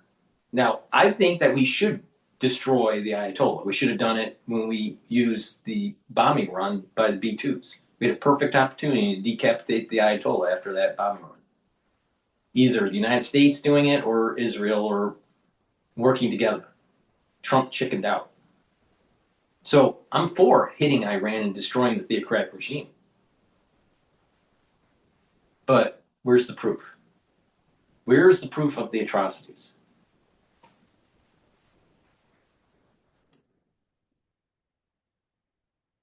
Of Islamist growing power. Inside, you wrote, Iranians must endure a double tragedy, the crushing of their dreams by the regime and the shameful hypocrisy of Western progressives. And yet, you know, when you put the full context in this content, you have a whole generation who know nothing but Islamic regime oppression. Exactly, exactly. I was a small child in Iran right before the revolution. And so to see that this has continued almost 50 years is unacceptable. In this day and age, when we're so connected, there's a huge communications blackout on Iran precisely to prevent people from knowing what's going on. And our youth here also does not understand. This is a noble, civilized, ancient people. They have so much to contribute to the world, and their time for lifting their regime has come. They are doing that themselves, but the United States is going to assist by eliminating their repressive security and brutal besiege thugs and others. And I think also from the position of the carriers, we're going for economic warfare as well. We're going to be targeting Iran's capability of exporting oil. I think there's going to be many developments very soon. And you know, Cottrell, I want to pivot a little bit to this. This administration is really taking the gloves to ISIS, which is a growing presence, as we are now seeing. The U.S., though, says that they will no longer rely on Kurdish-led forces in the fight against ISIS, urging the Syrian government to take over the country's fight against the Islamic terrorist state. You know, what do you make of that? Griff, this has been an absolute betrayal of the United States' most devoted allies, the Syrian Democratic Forces, the Kurdish forces. They gave 11,000 lives in the fight against ISIS so that Europe and the United States was not besieged by ISIS. And we've abandoned them. This has to be called upon with Senate hearings. We're now seeing the city of Kobani, which is on the border of Turkey, besieged. Children died last night. No electricity, no power.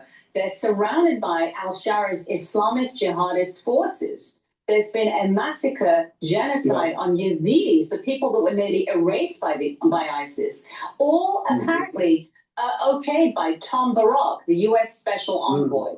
We need to listen to Senator Lindsey Graham. There needs to be Senate hearings on this. The United States must immediately impose a no-fly zone over northeast Syria, home to Christians, Yazidis, Kurds, and we cannot abandon these allies and allow Turkey to have its whim at eradicating these minorities. This is a disgrace. And those Kurdish fighters are fierce. I watched them in 2016 taking on ISIS in Mosul. Kant Ahmed, great insight as always. Thank you for joining us. Pleasure, Greg. All right. I'm Steve Ducey. I'm Brian Kilmeade. And I'm Ainsley Earhart. And click here to subscribe to the Fox News YouTube page to catch our hottest interviews and most compelling analysis. All right, we're going to go to Bloomberg. They interviewed Freeland, who's a crazy nut from Canada. Please go to my store, the-studio-reykjavik.com, and get the lignins. This will help to soak up free radicals, bring down inflammation, help with your immune system and endocrine system, your cardiovascular system, and brain function. Again, bringing down inflammation and soaking up free radicals is key to slowing down the aging process. So please go to my store and get the lignins. I also have dual-purpose deodorants. You can get it in peppermint, lavender, and tea tree, and in citrus. They're for males or for females. It's made from essential oils from the Himalayas. No aluminum, no baking soda, all natural. It's going to help to detoxify your body. And you use it as a daily deodorant. And by detoxifying your body regularly, you are improving your immune system and endocrine system.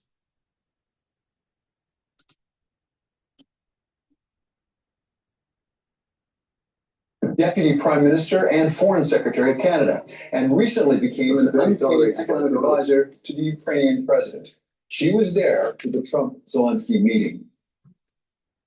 So, Christian, you spent the week in Davos, in part as an unpaid economic advisor to President Zelensky of Ukraine. He had a meeting on Thursday with President Trump. Did you get a readout on that meeting and how it was perceived? So I'm not speaking for Ukraine, David, but let's say as a friendly observer, what I am hearing, and I think what everyone else is hearing, from the Ukrainians, from the Americans, and indeed from the Europeans, is that at this point, the Ukrainians, the Americans, and the Europeans are all pretty much on. When I was part of INET, years ago, she was always around because she was, one of the journalists. Never forget what she did to the protesters in Canada, the truckers, when she used economic warfare against them by debanking them, by freezing their accounts. She's dangerous. She's a globalist, and they feel as though using the banking system to harm protesters, they were peaceful. She thinks doing that is right. She thinks that using the banking system and debanking individuals is right. She's dangerous. She's a dangerous individual. But now what she's trying to do is now talking about the economies and wars and international policy, and trying to reboot her career. She's a globalist and she's dangerous. Now, why am I saying about the debanking? Well, Trump is suing JP Morgan for $5 billion. You know why? Because the Biden administration was trying to put pressure on him, his family, and supporters, and they were using it under the context of reputation. They didn't want to have clients that had a bad reputation to tarnish the bank. What bullshit. Meanwhile, JP Morgan passed Jamie Dimon's compensation package so you can make $43 billion. I'm sorry, $43 million, not $1 billion, $43 million in his compensation. Jamie Dimon should have never, and same thing with the CEO of Bank of America, should have never debanked a former president. But they thought they were going to get away with it because the Biden administration was supporting them. They thought they would get away with it because they never thought that Trump would be in power again. And this is what they're doing to Trump and Trump's family, or try to.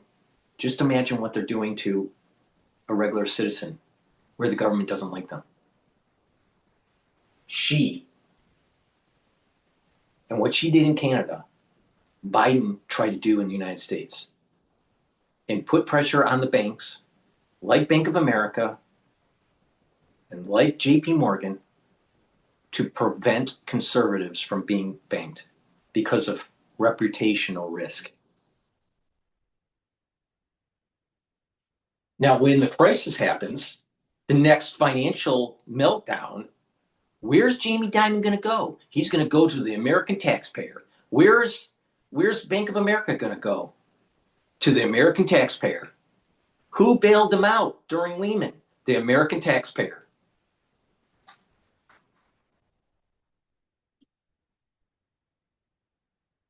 Same page when it comes to this negotiation. And that's actually a remarkable outcome when you think about how rocky the path has been to get here.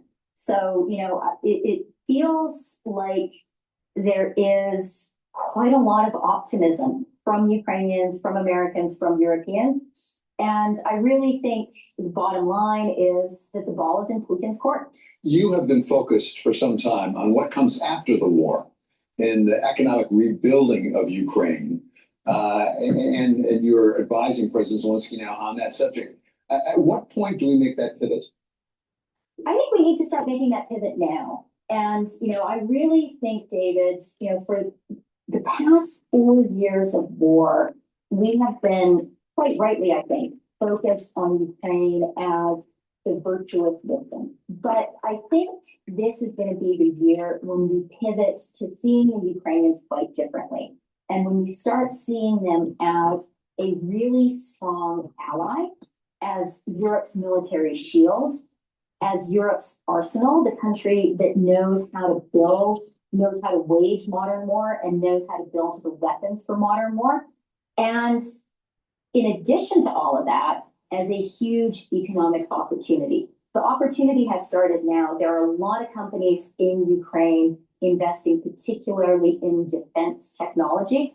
One investor described defense tech as Ukraine's oil. So the investor said, you know, what oil has been to the Gulf states, defense technology is going to be to Ukraine. It is now. And when the war ends, that will be even more the case. And I think that's absolutely true. What level and type of investments required?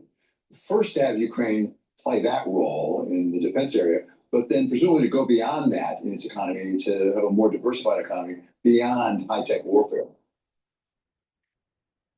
It's going to... What if data didn't sit still? What if intelligence moved with us? Cotality helps communities rise, turning insight into action. Because when intelligence moves, we all move forward. Cotality, intelligence beyond bounds. If my mortgage lender used Agentforce, the powerful AI from Salesforce, a digital agent would have helped me pre-qualify before. It's going to take a lot of money. I think the good news is we've seen what happens when countries in the Warsaw Pact, in the former Soviet Union, reformed their economies and joined the European Union. You know, in 1990, when the Warsaw Pact collapsed, when the Soviet Union collapsed, Poland and Ukraine had roughly the same per capita GDP. Today, Poland's per capita GDP is 5 times the per capita GDP of Ukraine. In 2004, you had countries of Eastern Europe and the former Soviet Union join the EU, and those countries saw their GDP triple. One of the most important things about the economic opportunity for Ukraine is that Ukraine is now on a clear path to EU membership. When you say it's going to take a lot of money, how much of that will come from private investment as opposed to governments such as the United States and various European governments? How much is public? How much of it will be private, do you think? There is a lot to rebuild, and there is a very significant commitment already from the European Union to support Ukraine. The World Bank has been doing a lot. Ukraine right now is negotiating an IMF program of support as well. And it is going to take some public money, some public support from Ukraine's allies around the world. And, you know, I think it's very impressive the degree to which the EU is there. But what I think, and I think people get that. I think people understand that Ukraine is going to need the support to rebuild. The opportunity that I don't think people are fully focusing on right now is there's going to be a tremendous economic opportunity. And we've seen this story before. Some of the great investment opportunities in the world happened in Poland, in Eastern Europe, when we had the collapse of communism and the building of a market economy, and then joining the EU. And you're going to see a version of that happening with Ukraine. Some of the investment can start now. What I'm hearing from a lot of investors is the big investments are going to come when the war ends, and that security is a precondition for major investments. And I think that makes sense. But I think the smart players are starting to look at Ukraine and see this is going to be a place where you can really make some very significant investments, earn some really, really significant returns.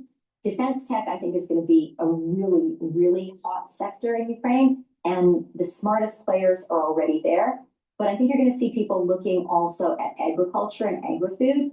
I think you're going to see people looking at forestry. I think you're going to see people looking at technology more generally. Ukraine is a very high-tech society. It's part of the reason that they've been able to do so well in the drone wars. And so I think you're going to see investments in technology more generally, including some technologies going from military use into civilian use, including with AI. And then I think you're going to see a really big privatization program. Ukraine has 3,000 state-owned enterprises. It has a plan to privatize them. So, you know, I think this is going to be a version of the emergence of market economies in Eastern Europe in the 1990s. At the beginning of this century. And that is going to be a huge opportunity for investors and also really great for the people of Ukraine. We began your week in Davos, focused really on Greenland. and what President Trump was saying about Greenland and dealing with the Europeans. That seemed to have shifted on Wednesday when President Trump said that they had a framework for an agreement of some sort.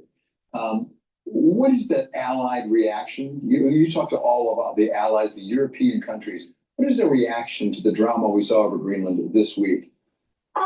It was a very volatile week. And I think there were a lot of experts here and across Europe who suddenly became experts in Greenland.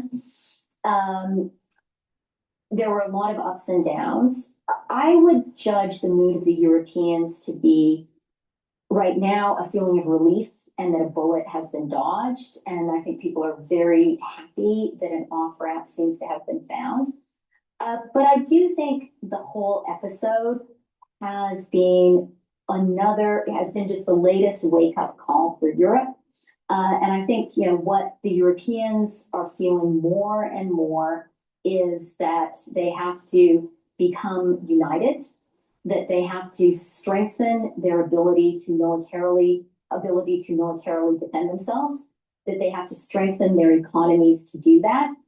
I would say the most popular writer and philosopher this week in Davos has been the Greek general who wrote about the history of the Peloponnesian Wars. The Athenians said, look, we're stronger than you. We're going to do whatever we want to you. The strong do what they will, and the weak suffer what they must. This is the line everyone is repeating.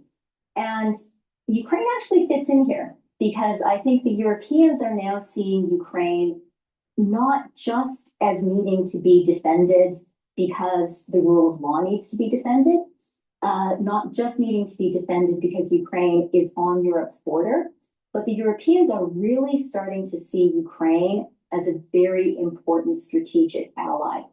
I've heard a lot of people saying, Ukraine actually has the strongest army in Europe. Ukraine has held off the Russians for 4 years. We need the Ukrainians right now as much as they need us.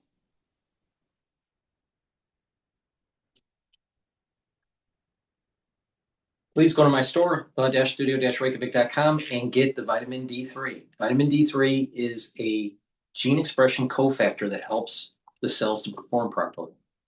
Vitamin D3 helps to get cells to go into apoptosis if they're infected. That's the reason why you want to take it during the winter season. And vitamin D3 is super important for bone density and cardiovascular health. So please go to my store, get the vitamin D3, take it every day, but especially during the winter season. And since we are in the winter season and going into the allergy season, please get the lozenges and the drops. They're structural nanosilver. They'll help to mitigate any throat irritation, and you can take them prophylactically.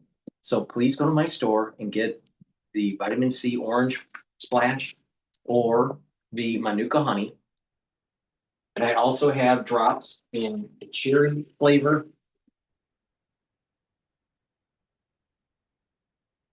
honey and lemon, and also in blueberry. Get a few bags for your household, very high quality. The moment you have that throat irritation, take them right away. You want to improve that oral cavity and neutralize any throat irritation. And when you mitigate it, then you're reducing any downstream effects.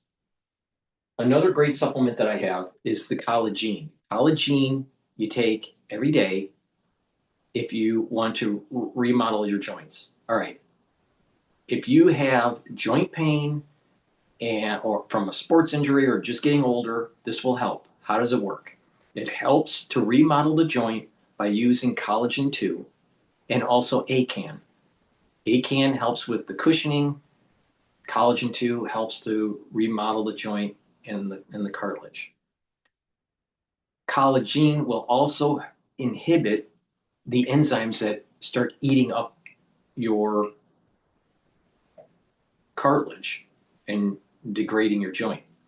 It inhibits MMP3 and MMP13. It also inhibits a pain pathway called Ep4. All right? It inhibits that.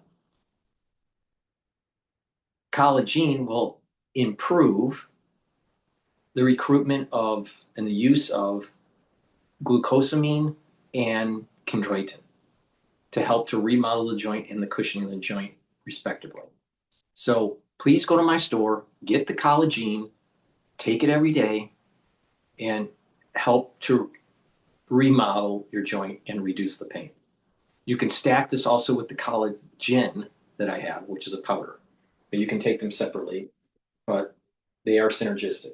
So please go to my store and get the collagen, remodel that joint, slow it down, slow down the aging of your joints. And it works really well if you have a sports injury where you're having problems with, joints, either in the shoulder, the knees, the hips, or the hand joints, or even the elbow.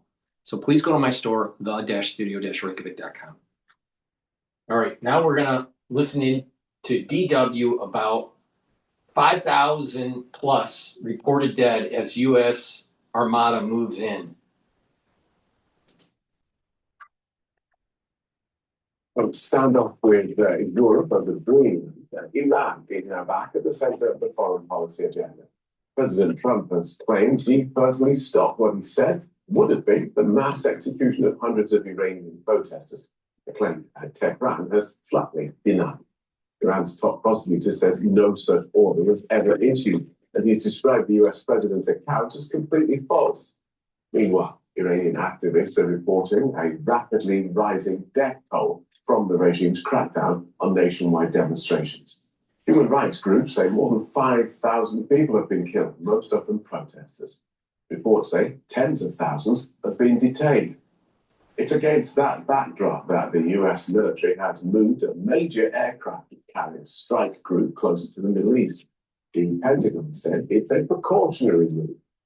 Trump has threatened the use of force against the Iranian regime if the killing of protesters in Iran continues. Speaking aboard Air Force One, he described the naval buildup as an armada and outlined the threats he had made. 837. Legal AI won't create competitive advantage. I've heard a lot of people say that legal AI won't create competitive advantage, that when everyone has it, everyone has the same outcome. That's rubbish.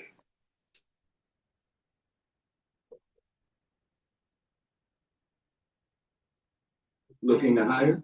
ZipRecruiter delivers candidates with the right skills and experience fast. So fast that 4 out of 5 employers.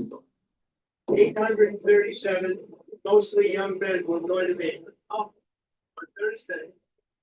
And I said, if you hang those people, you're going to be hit harder than you've ever been hit. It'll make what we did to your Iran nuclear look like peanuts. And an hour before this horrible thing was going to take place, they canceled it. And they actually said they canceled it. They didn't postpone it, they canceled it. So that was a good sign. But we have an armada. We have a massive fleet heading in that direction. And maybe we won't have to use it mostly. Ben Taliblu is a senior director of the Iran program at the Foundation for Defense of Democracies in Washington, D.C. Welcome to DW. Let's start with President Trump's claims. How credible do you find it that the US president stopped the execution of 837 detainees in Iran? It's an excellent question because the real question underwriting that is, who told the president about this figure and about this alleged cancellation order? Is this the product of a potential Arabchi Iranian foreign minister Witkoff US special envoy back channel? Or did this come through a potential intermediary country in the region, perhaps? Who knows? But suffice to say, this sort of behavior, meaning the regime's judiciary being able to bend in a direction that it does not actually bend in, which is in the side of justice rather than the side of injustice, it would be unprecedented and therefore out of character. So I do believe that the claim is with respect dubious. The fact that you have a chief top-level judiciary official mocking it recently adds to the fact that it is dubious. You've had a former international affairs advisor to the Iranian Supreme Leader also mock President Trump for believing this recently. So suffice to say, I don't think Washington should be taking solace in the fact that it has been able to get a stay of execution or a cancellation or a commutation of these sentences altogether when we continue to see videos occasionally coming out of Iran of the regime engaging in a brutal crackdown, what is actually their most violent crackdown in the 47-year history of the Islamic Republic. And this is what is sort of part of the bleakest part of this picture. On the one hand, if it's true, we're talking about more than 800 people who won't be killed, while the regime has killed more than 5,000 people in this crackdown. Is this a particularly brutal crackdown, or is this just... First of all, where's the proof of the 5,000? It's probably 2 or 3 or 4, but some of the estimates are tens of thousands. All right, where's the proof? I want the proof because we've been lied to before. Remember Desert Storm? Remember the War on Terror? Okay, where's the proof? Let's have the professional journalists show the proof. All right. Secondly, Trump should have killed the Ayatollah back when we were bombing the nuclear facilities. Trump chickened out. So here we go. We have to go back in and clean up the mess because we had an executive branch that was afraid.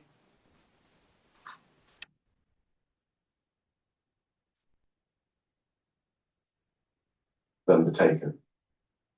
You hit the nail right on the head. This is what is fast amounting to be the most brutal crackdown from the state against the street in a rapid period of time, largely under the cover of a 2+ week internet outage in, again, the 47-year history of the Islamic Republic. And if you believe the other publicly reported figures, the 5,000 figure is confirmed by independent human rights agencies that can give you names, faces, places, pictures, last names, family accounts, secondary confirmations. But if you believe popular reporting, that is also talking to nurses, doctors, lawyers, hospitals, morgues, morticians, and people in the service industry, the number that you are hearing as baseline is 20,000. And that means that this is the most violent crackdown from the state against the street, not just in the past 47 years, but in the past century or century and a half of modern or contemporary Iranian history.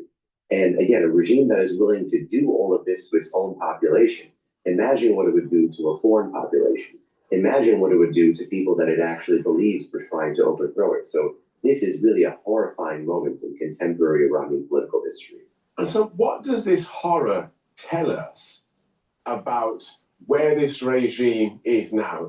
Are these mass killings, is that a result of, I don't know, a fear on the part of the regime? Has this been a particularly popular uprising, so the numbers killed on the streets are so much greater? What are we to learn of this carnage? Well, it's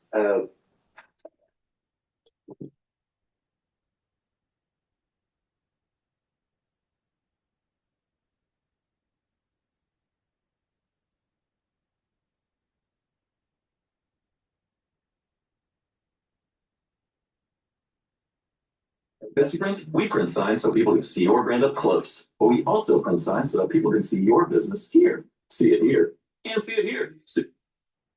Well, it's falling back on a tried and true playbook of killing Iranians under the cover of darkness that we saw attempted in November 2019, where for 3 to 6 days of an internet blackout, 1,500 people were killed, quite literally with weapons of war in several very localized areas.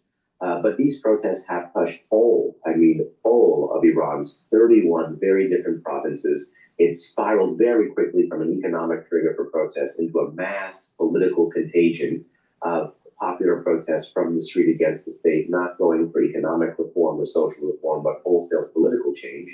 And the violence that we see enacted is a measure of fear of the regime, fear of this contagion effect continuing to grow, and also cognizance of how far the regime has fallen, and also how tough of a position they are in, because make no mistake, these protests follow less than 6 months after the 12-day war, where the regime was beaten and battered abroad, and now is looking to project strength at home against unarmed protesters. So because of the strategic situation, because of the time, because of the context, and because also the fear all of these things point to one conclusion for the regime, which is that the regime believed it could shoot its way out of the crisis. And then right now it will be up to Donald Trump to see if he can prove them wrong. Okay, and Donald Trump now has an aircraft carrier strike group moving closer to the region. Let us speculate. What do you think this will do, this strike group? What's it there to do, and under what sort of circumstances? A strike group that also contains many fighter jets, as well as an attack submarine, as well as a new squadron. Deterrence to make sure that there's not a massive offensive from Iran hitting Saudi Arabia or Israel, and moving forward to decapitating the Ayatollah. Plus, it's also signaling to Putin that time's running out. He needs to start having peace in Ukraine. Because you got to remember, Iran's aligned with Russia.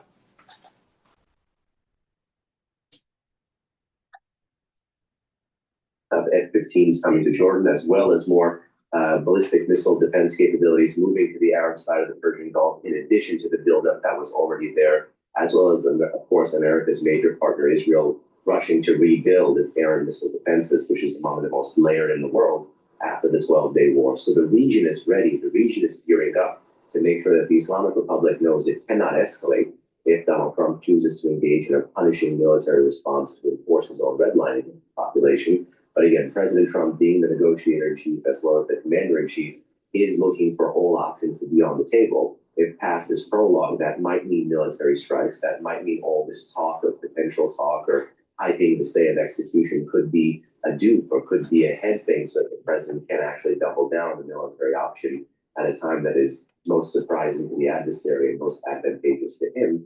But make no mistake, I think Trump is interested in keeping all options on the table, A, because personally he likes flexibility, but B, because it keeps both allies and adversaries guessing up until the last moment. The reason I would say this is different and why you don't want everyone guessing consistently is because of the multiple times he has drawn that red line and the high casualty counts we have in Tehran. Okay, but on that, if we talk about Trump's desire for stability, these things get messy very, very quickly. If this did become a shooting war, if he did take out the regime, that's not going to end neatly. That doesn't necessarily mean that everything ends up being happily ever after, does it? Surely what you get is years and years of chaos and strife. Well, I would say that by keeping the Islamic Republic at the helm and not dealing with this issue earlier, we have locked in, and Americans in the region and the multiple cycles of violence that the region have seen, let alone the multiple cycles of violence from the state against the street in response to protests, have been the result of trying to preference stability over paying some of these costs, and instead having to have us, having to have the region, and also having to have the Iranian people pay that cost upfront as they have already. So in many ways, that equilibrium has already shifted. It would be a mistake to say that the alternative to a strike is stasis, is stability, is peace, because clearly those are not the prerogatives of the Islamic Republic at home or abroad. And more fundamentally, I would say, again, much will depend to the heart of your question on the targets, if President Trump chooses to go kinetic, the targets that he chooses to strike. You know, he could try to first suppress Iranian missile fire to limit the ability of the regime to go back. He could try to engage in a low-intensity responsibility to protect campaign to support Iranian protesters as they take back onto the streets. Or he could go big and go after political targets or command and control. The options really are all up to him right now. We simply don't know the direction he'll go in, nor do we know what relationship a potential strike may have with his larger and pre-existing destroy the military apparatus and decapitate the theocratic regime. That's what he needs to do. And if he doesn't, he chickens out and he's just kicking the can down the road to have a bigger problem. It's that simple. It's time to hit Iran now. You know, by the way, when he does, you can make a lot of money in oil. Of maximum pressure. It's a fascinating analysis, and we thank you for it, Ben Taliblu from the Foundation for the Defense of Democracy. Thank you, sir.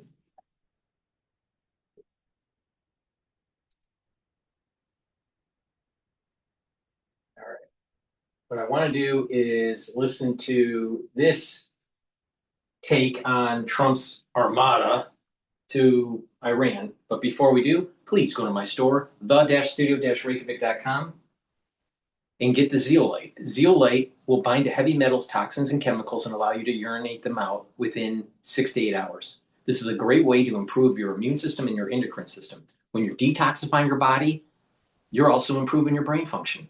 So it's really important to regularly detoxify your body. I have lots of different products that will help to detoxify your body. Zeolite you can take every day, 3 small drops underneath your tongue, drink it with filtered water. Another thing that's very important to do is stay away from processed foods. Make sure you drink filtered water regularly and clean the environment in your home. Get rid of chemicals, paints that you don't need. If you need these in your home, make sure you put them in double containers, double layered containers. And that way you're preventing the degassing. So please go to my store, the-studio-reykjavik.com, and get the zeolite and detoxify your body regularly.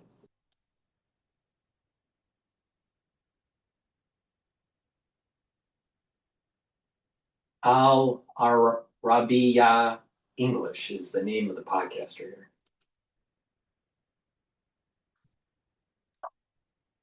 For more on this, I'm joined by Rahita Durgam, advisor on U.S. and international affairs. Rahita, thank you for joining us today. Hello, how are you? Good, thank you. Rahita, President Trump has warned that a U.S. naval armada is headed towards the Iranian region, as we just saw amid these protests. And the U.S. has also sent additional F-15 fighter jets to the Middle East. What do you see as the real intention behind these military deployments here? Does this signal a genuine risk of direct confrontation between the U.S. and Iran? Yes, absolutely. This sort of movement of military assets is not just to give a warning only. The purpose of such a movement is to be ready to strike. The timing of the strike would be, of course, up to the President of the United States, but everything is in place. The strike itself is ready. The targets have been identified, about 50 of them or more. Cyber attacks are on the table and very important because the idea is to neutralize the infrastructure of the regime in Tehran, to paralyze it. And so therefore we have a very serious situation. I think the pretext or the trigger, if you will, for any such military action by the United States will come from Iran. How much does Iran give of a pretext or an excuse or a trigger to Donald Trump depends on what does Iran do with the demonstrators. If the blackout remains and we don't know what's happening, then especially if there are any executions, I think that would be a green light for Donald Trump to say, let's do it. Don't forget, Donald Trump has just finished his job in Davos, and he has right now finished the issue of Greenland, at least for now. So his hands are free, and I think he plans to act. And what does, if he acts or when, what does President Trump want to achieve here? What will he do if he's actually able to bring down the Iranian government? I read a report today from Chatham House that says that Trump's objective is to force Iran into strategic submission. What does this mean? Well, yielding. Strategic submission is another way, another way of saying I give up. The Iranians have not agreed so far, and they will not, to reform their doctrine. The regime's doctrine, that of nuclear, of missiles, and of course of what we call the arms of Iran, which is the military, paramilitary forces they use in other countries. If the regime is not ready and willing to reform its doctrine, then there is the other option. And so for the first time, we see clarity in that the objective is to bring down the regime. And of course, that is in conjunction with addressing the way the regime has been treating the people in Iran. And they admit to 3,000 plus people killed in these demonstrations. Of course, we hear that it's much more. But the idea of Donald Trump is not to, of course, his first idea would have rather that there is an implosion from within that he helps from outside. Right now, we have both happening, the implosion and the intervention from the outside. So how is that intervention? For now, it is going to be through, for example, a blockade for Iranian tankers, oil tankers. That is going to be, sort of like to strangulate Iran's most important source for its economy. That will help the demonstrators get angrier, and therefore there will be more oppression and more bloody oppression, and that's how the regime will dig its own, sort of history. However, this will be very watchful and very keen on understanding and looking at what is happening with the military establishment in Iran. That is a very key issue we need to watch. And Rahida, Iran's internal unrest could also have direct ripple effects across the Middle East, especially if there's any type of U.S. intervention, of course. So how concerned should countries in this region be about the broader implications here? Of course, there is concern, not for the spillover, not over the spillover to other countries, because they don't have problems of this kind.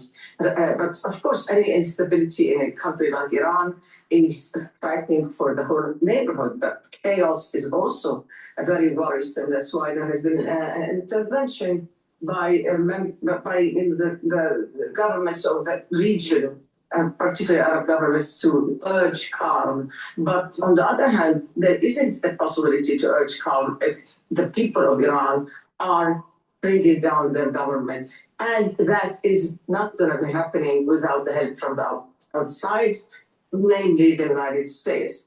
I think, of course, there is no love lost for what this regime has done to the region. And the behavior of Iran towards many countries in the region has been one of disrespect of sovereignty. Exporting your doctrine and employing militias to do the job on your behalf is hardly a friendly way of building relations with the neighborhood. However, there has been attempts to see if that could change, if the relationship could get better. And that one example is the Saudi Iranian attempt at bringing things to a better place. And the Arabs are helping, and Oman is trying to help in that dialogue that is not getting anywhere between the United States and Iran, but because Iran can't afford to do what the United States wants them to do. Exactly, that from their point of view in the Iranian capital, the government thinks that this is a recipe for its downfall. If they submit, if they yield, they fall. On the other hand, some argue, and I would argue, that the only way for the survivor of the regime is by accepting to amend the doctrine, to change the behavior, to accept things that they were not willing to accept on the nuclear issue and the missiles. So it's a very bad day, or very bad days coming for the Iranian regime. But maybe the Iranian people think that it's time that they choose otherwise. And again, I repeat, maybe there will be defections amongst the military that would help save Iran and save not the regime, but save Iran from chaos. Rahida Durgam, thank you so much for your analysis on this developing story. Thank you. All right. It looks like there was a shooting that took place by a border patrol.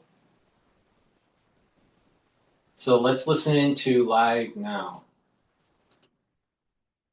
I think it could come down very quickly if the opposition could find ways to find and develop splits among the top leadership in the regular military, which has a lot of.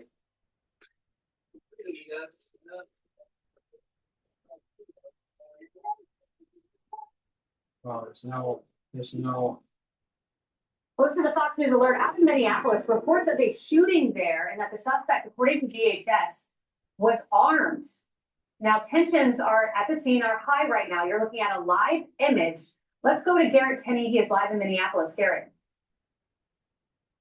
Yeah, and Haley, this just happened this past hour, so details are still coming in. We'll get a clearer picture as this unfolds, so it's still early. But what we were being told at this point from DHS is that Border Patrol had some type of interaction with a man who was armed. This is a picture that our Bill Malusian got from DHS. This is the gun and 2 magazines that they say he was armed with. And Border Patrol engaged him. There was a shooting. DHS says that CPR was being performed on that person. And the Star Tribune reports that that person has now been taken to the hospital by ambulance. While the details are still coming in, we are already seeing reaction to this. Governor Tim Walz just tweeted out, "I just spoke with the White House after another horrific shooting by federal agents this morning. Minnesota has had it. This is sickening. The president must end this operation, pull the thousands of violent, untrained officers out of Minnesota now." Now, we should point out that while this is happening, this area right around where this happened, this is about 1.5 miles from where Renee Good was shot about 2.5 weeks ago. This is the 3rd shooting in Minneapolis over the past 2.5 weeks involving federal agents and folks here on the ground. This is going to be another flashpoint. Yesterday was a statewide shutdown with thousands of people coming out into the streets, marching, calling for ICE to get out of the city. This incident is going to play in that. We are already seeing on social media that folks are playing these different narratives. Tim Walz there talking about how this was just suggesting it was an attack on an unarmed individual. People online are already tweeting out this story that this happened, is that this person was just assaulted and unarmed at the time. So we have these competing narratives that we are going to see play out over the next day. And we have a press conference with Border Patrol and ICE that was scheduled to take place at noon Eastern. That, we are told, has now been pushed back to 1 p.m. But over at the scene of the shooting, we have a camera that just got there a short time ago. There are, we're told, more than 100 protesters, and they are being pushed back from that area. Tear gas has been deployed. Flashbangs have been deployed. Local police are now there on the ground trying to get So we lost Garrett Tenney. We'll see if we can get him back, but I'm monitoring these details from our Bill Malusian here. And just to reiterate, this happened on 26th Street East and Nicollet Avenue. This is what Border Patrol is telling Fox News. CPR was administered to this victim. It happened around 10:17 a.m., according to Bill Malusian.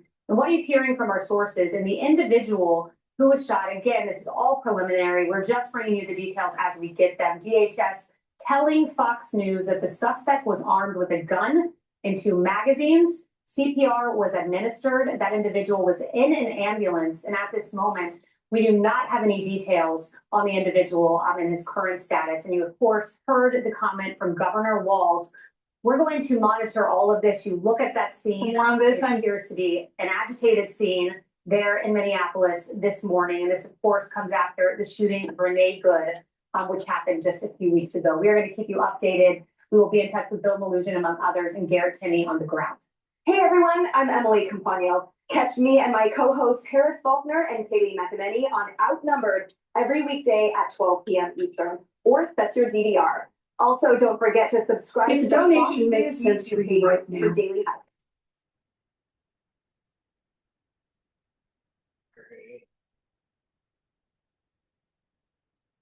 Please go to my store, the-studio-reykjavik.com, and get the Myotrol. This will help to build muscle. This helps with the gene expression to reduce atrophy. This is super important if you're 40 years of age or older.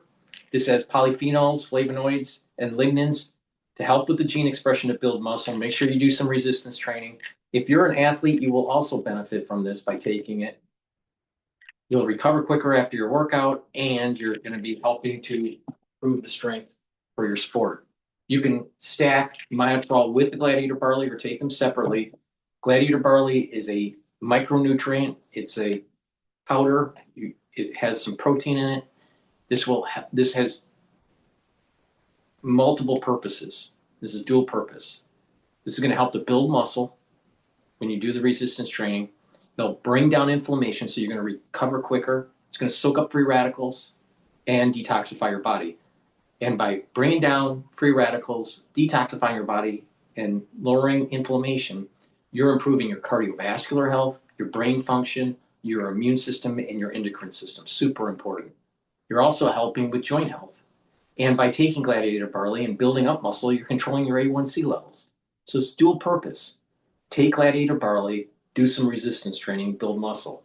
But stack it with the myotrol and you get added benefits to help to slow down the aging process. And if you're an athlete, younger or older, you'll benefit from this because myotrol helps with the gene expression to build muscle. Gladiator barley are the building blocks to actually build the muscle. So please go to my store, the-studio-reykjavik.com, get the gladiator barley. And again, this will help to bring down inflammation, soak up free radicals, and detoxify your body, which is super important to do every day to slow down the aging process. Okay, I want to take a look at.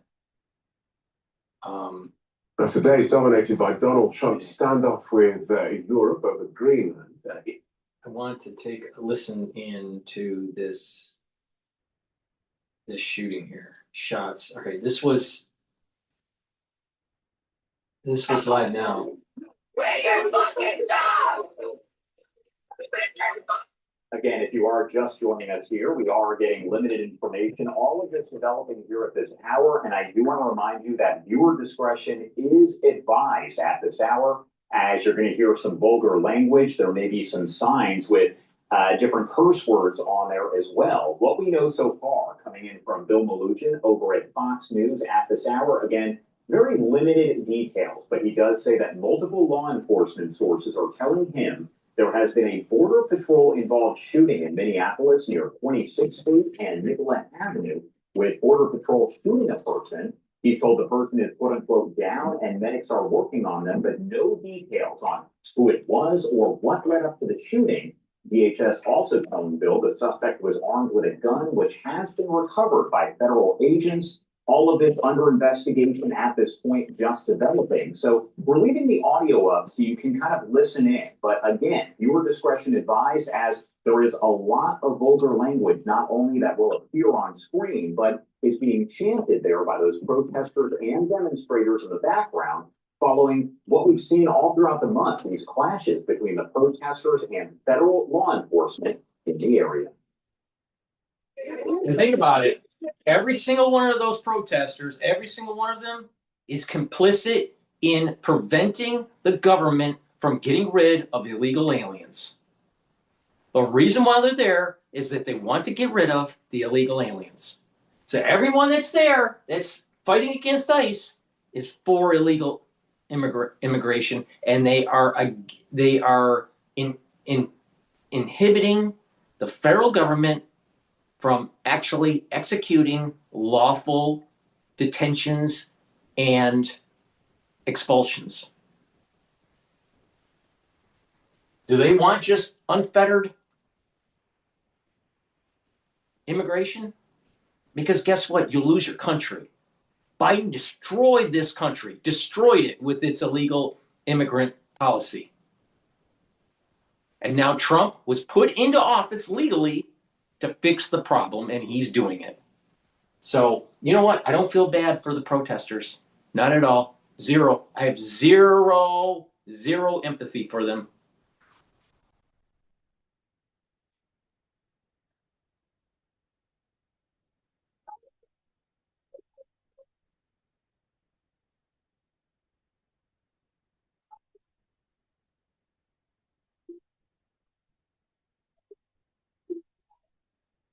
What they're doing is you're just playing the back. You're just playing the background. All right. Let's listen into yeah. It's amazing. You know, it's about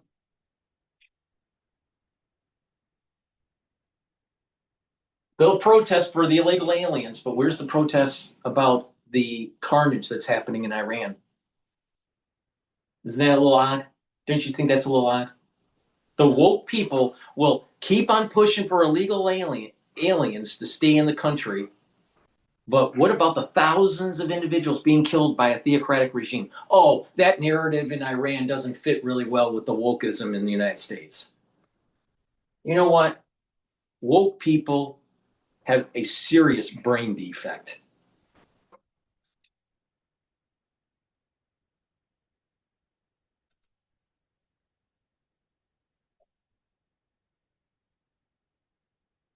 My name is Ty. My proudest financial accomplishment is retiring by the time I got to 40. When the layoff did happen, it was a blessing. It really felt like it. Thank you, Mark Thiessen. We want to bring in Bill Malugin, who has been on this bill, and I'm looking back at your emails since 10:37 a.m. this morning. We learned about this, you learned about it rather, 20 minutes after this shooting took place. What are you learning this hour? Yeah, Bailey, good morning to you. So I heard that this happened a little after 10:15 Eastern time, and I'll start with what we do know. This was a Border Patrol involved shooting. This was not ICE. Border Patrol shot somebody who DHS tells Fox News was armed with a gun. They have recovered that gun as well as 2 magazines. Now, I'm told the person was shot multiple times and that medics were working on them and that CPR was being performed. There is a video floating around online of the shooting where you can see this shooting happening. What we do not know right now is what led up to the shooting or what type of enforcement this was. Was this a targeted immigration enforcement? Did Border Patrol know who this person was? Was this somebody in the U.S. illegally that they were marking for arrest? Was this a protester? Was this an agitator? Was this a U.S. citizen? Those are the questions we don't know right now. Obviously, when something like this happens, information is coming out very quickly and there's all sorts of differing reports. But what we can confirm is that Border Patrol agents did, in fact, shoot somebody in Minneapolis this morning. And DHS tells Fox News that person was armed with a gun. You're looking at images of that gun right now. The gun was loaded and had its 2 separate magazines. So we do not have an update on that person's condition just yet. I'm working the phone, working the sources to find out exactly what led up to this, who this person was, how it all went down. But you can see from the live images, obviously this is going to turn into a powder keg situation. You got politicians putting statements out already. You got people gathering to protest. You got, federal agents and police trying to hold those folks back. As information starts to develop on this shooting throughout the morning, you're going to have more and more people showing up at the scene here, and this is likely going to turn into another scene of heated protest today based on what we've seen in Minneapolis the last couple of weeks, Kaylee. But going to continue working the phones. All we can confirm right now, Border Patrol shooting, 1 suspect down, and gun recovered. And, we're looking at that image there of the weapon that the individual who was shot had. You just noted, I read that there were 2 magazines there, but this is a loaded weapon? That is what some of the initial reports are. I'm not going to 100% confirm that yet. All I can 100% confirm is that a gun was recovered and that agents have that gun and that the suspect was armed. And one final question for you. Governor Walz' statement, I just spoke with the White House after another horrific shooting by federal agents this morning. Minnesota has had it. This is sickening. Out right there. He said he spoke with the White House. Was it Secretary Noem who said she had an open line of communication? Let's go to GBN News here. There was a cabinet. This is GB News. We're live on TV, online, and on digital radio. Well, back to some breaking news in Minneapolis. The governor, Tim Walz, who's seeing live pictures now, says that ICE agents have shot another person in Minneapolis. Of course, this is, there was obviously a shooting a little while, a week or so ago. Now, apparently, a number of masked federal agents surrounded a man who was forced to the floor in a struggle. Then several gunshots were heard before the agents, some of whom were holding guns, move away from the man who can be seen lying on his back on the street. Now, what we're seeing, these are some of the videos, but these are some of the footage that's been seen, but it hasn't been fully verified. But of course, this comes a few weeks after Renee Nicole Good was shot dead by an ICE agent in Minneapolis. So we're hearing more reports on this. Yeah, this is terribly sad, and it's actually sickening to watch. It's very frightening times now. It really is, and I just think the bottom line is this. The bottom line is this: the protesters shouldn't be there. They're protesting that the government is taking away their citizens that they claim should be there, but yet these citizens that they're protecting are illegal. They're here illegally. ICE is there to round them up and get them out of the country. The American voter voted for this, and it is time for our government to start following the law. Following the law. And It is time for us to wake up that if we don't have a strong border and a strong ability to maintain our currency, we don't have a country. And unfortunately, we have these protesters that are woke, that are Democrats, that are liberal, with a liberal mindset, that want to destroy this country. And once it's destroyed and they realize that their policies are wrong, you can't fix it. You can't fix it. All right? They've already destroyed the ability to go back to better days. So they're putting themselves in harm's way on top of, some of these protesters really believe in what they're protesting. They really believe that we should have open borders. They really believe that illegal immigration should happen. But that's not the law of the land. The law of the land is you're here illegally, you can be deported. It's that simple. And these individuals that are standing in the way, don't be surprised if something bad happens, especially if you're preventing ICE, preventing the federal government from doing their job. That's the issue here.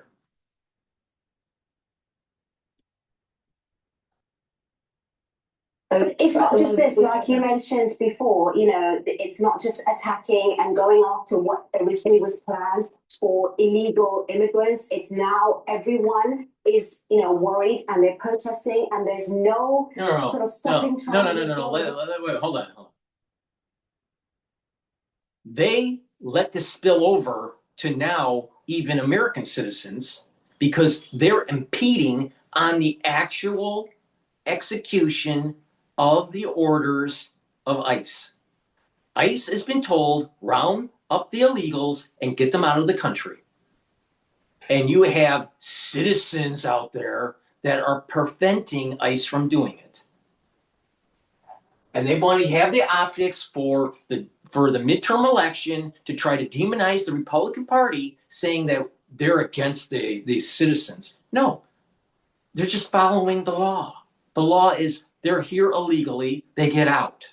They're either forced or they can leave voluntarily. But either way, they're leaving.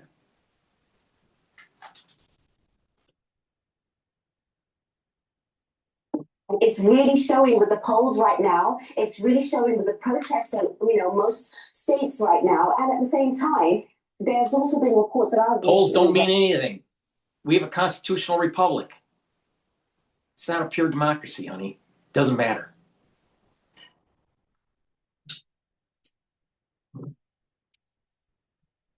ICE agents that are not properly trained, and it's so easy for them to come out there, and he's now put even more billions into it, and it's just really chaotic. I was on the train the other day, just quickly, and there was a man who was actually, talking, saying, I'm here, and he was actually the train driver, and he was having an American accent, and one of the men stood next to me saying, oh, I bet, you never hear that often, but I guess he's just running away from Trump. So, it's happening every day where people are scared of being America. I don't know. Let's not scare. We don't know what's led up to this shooting. We don't know.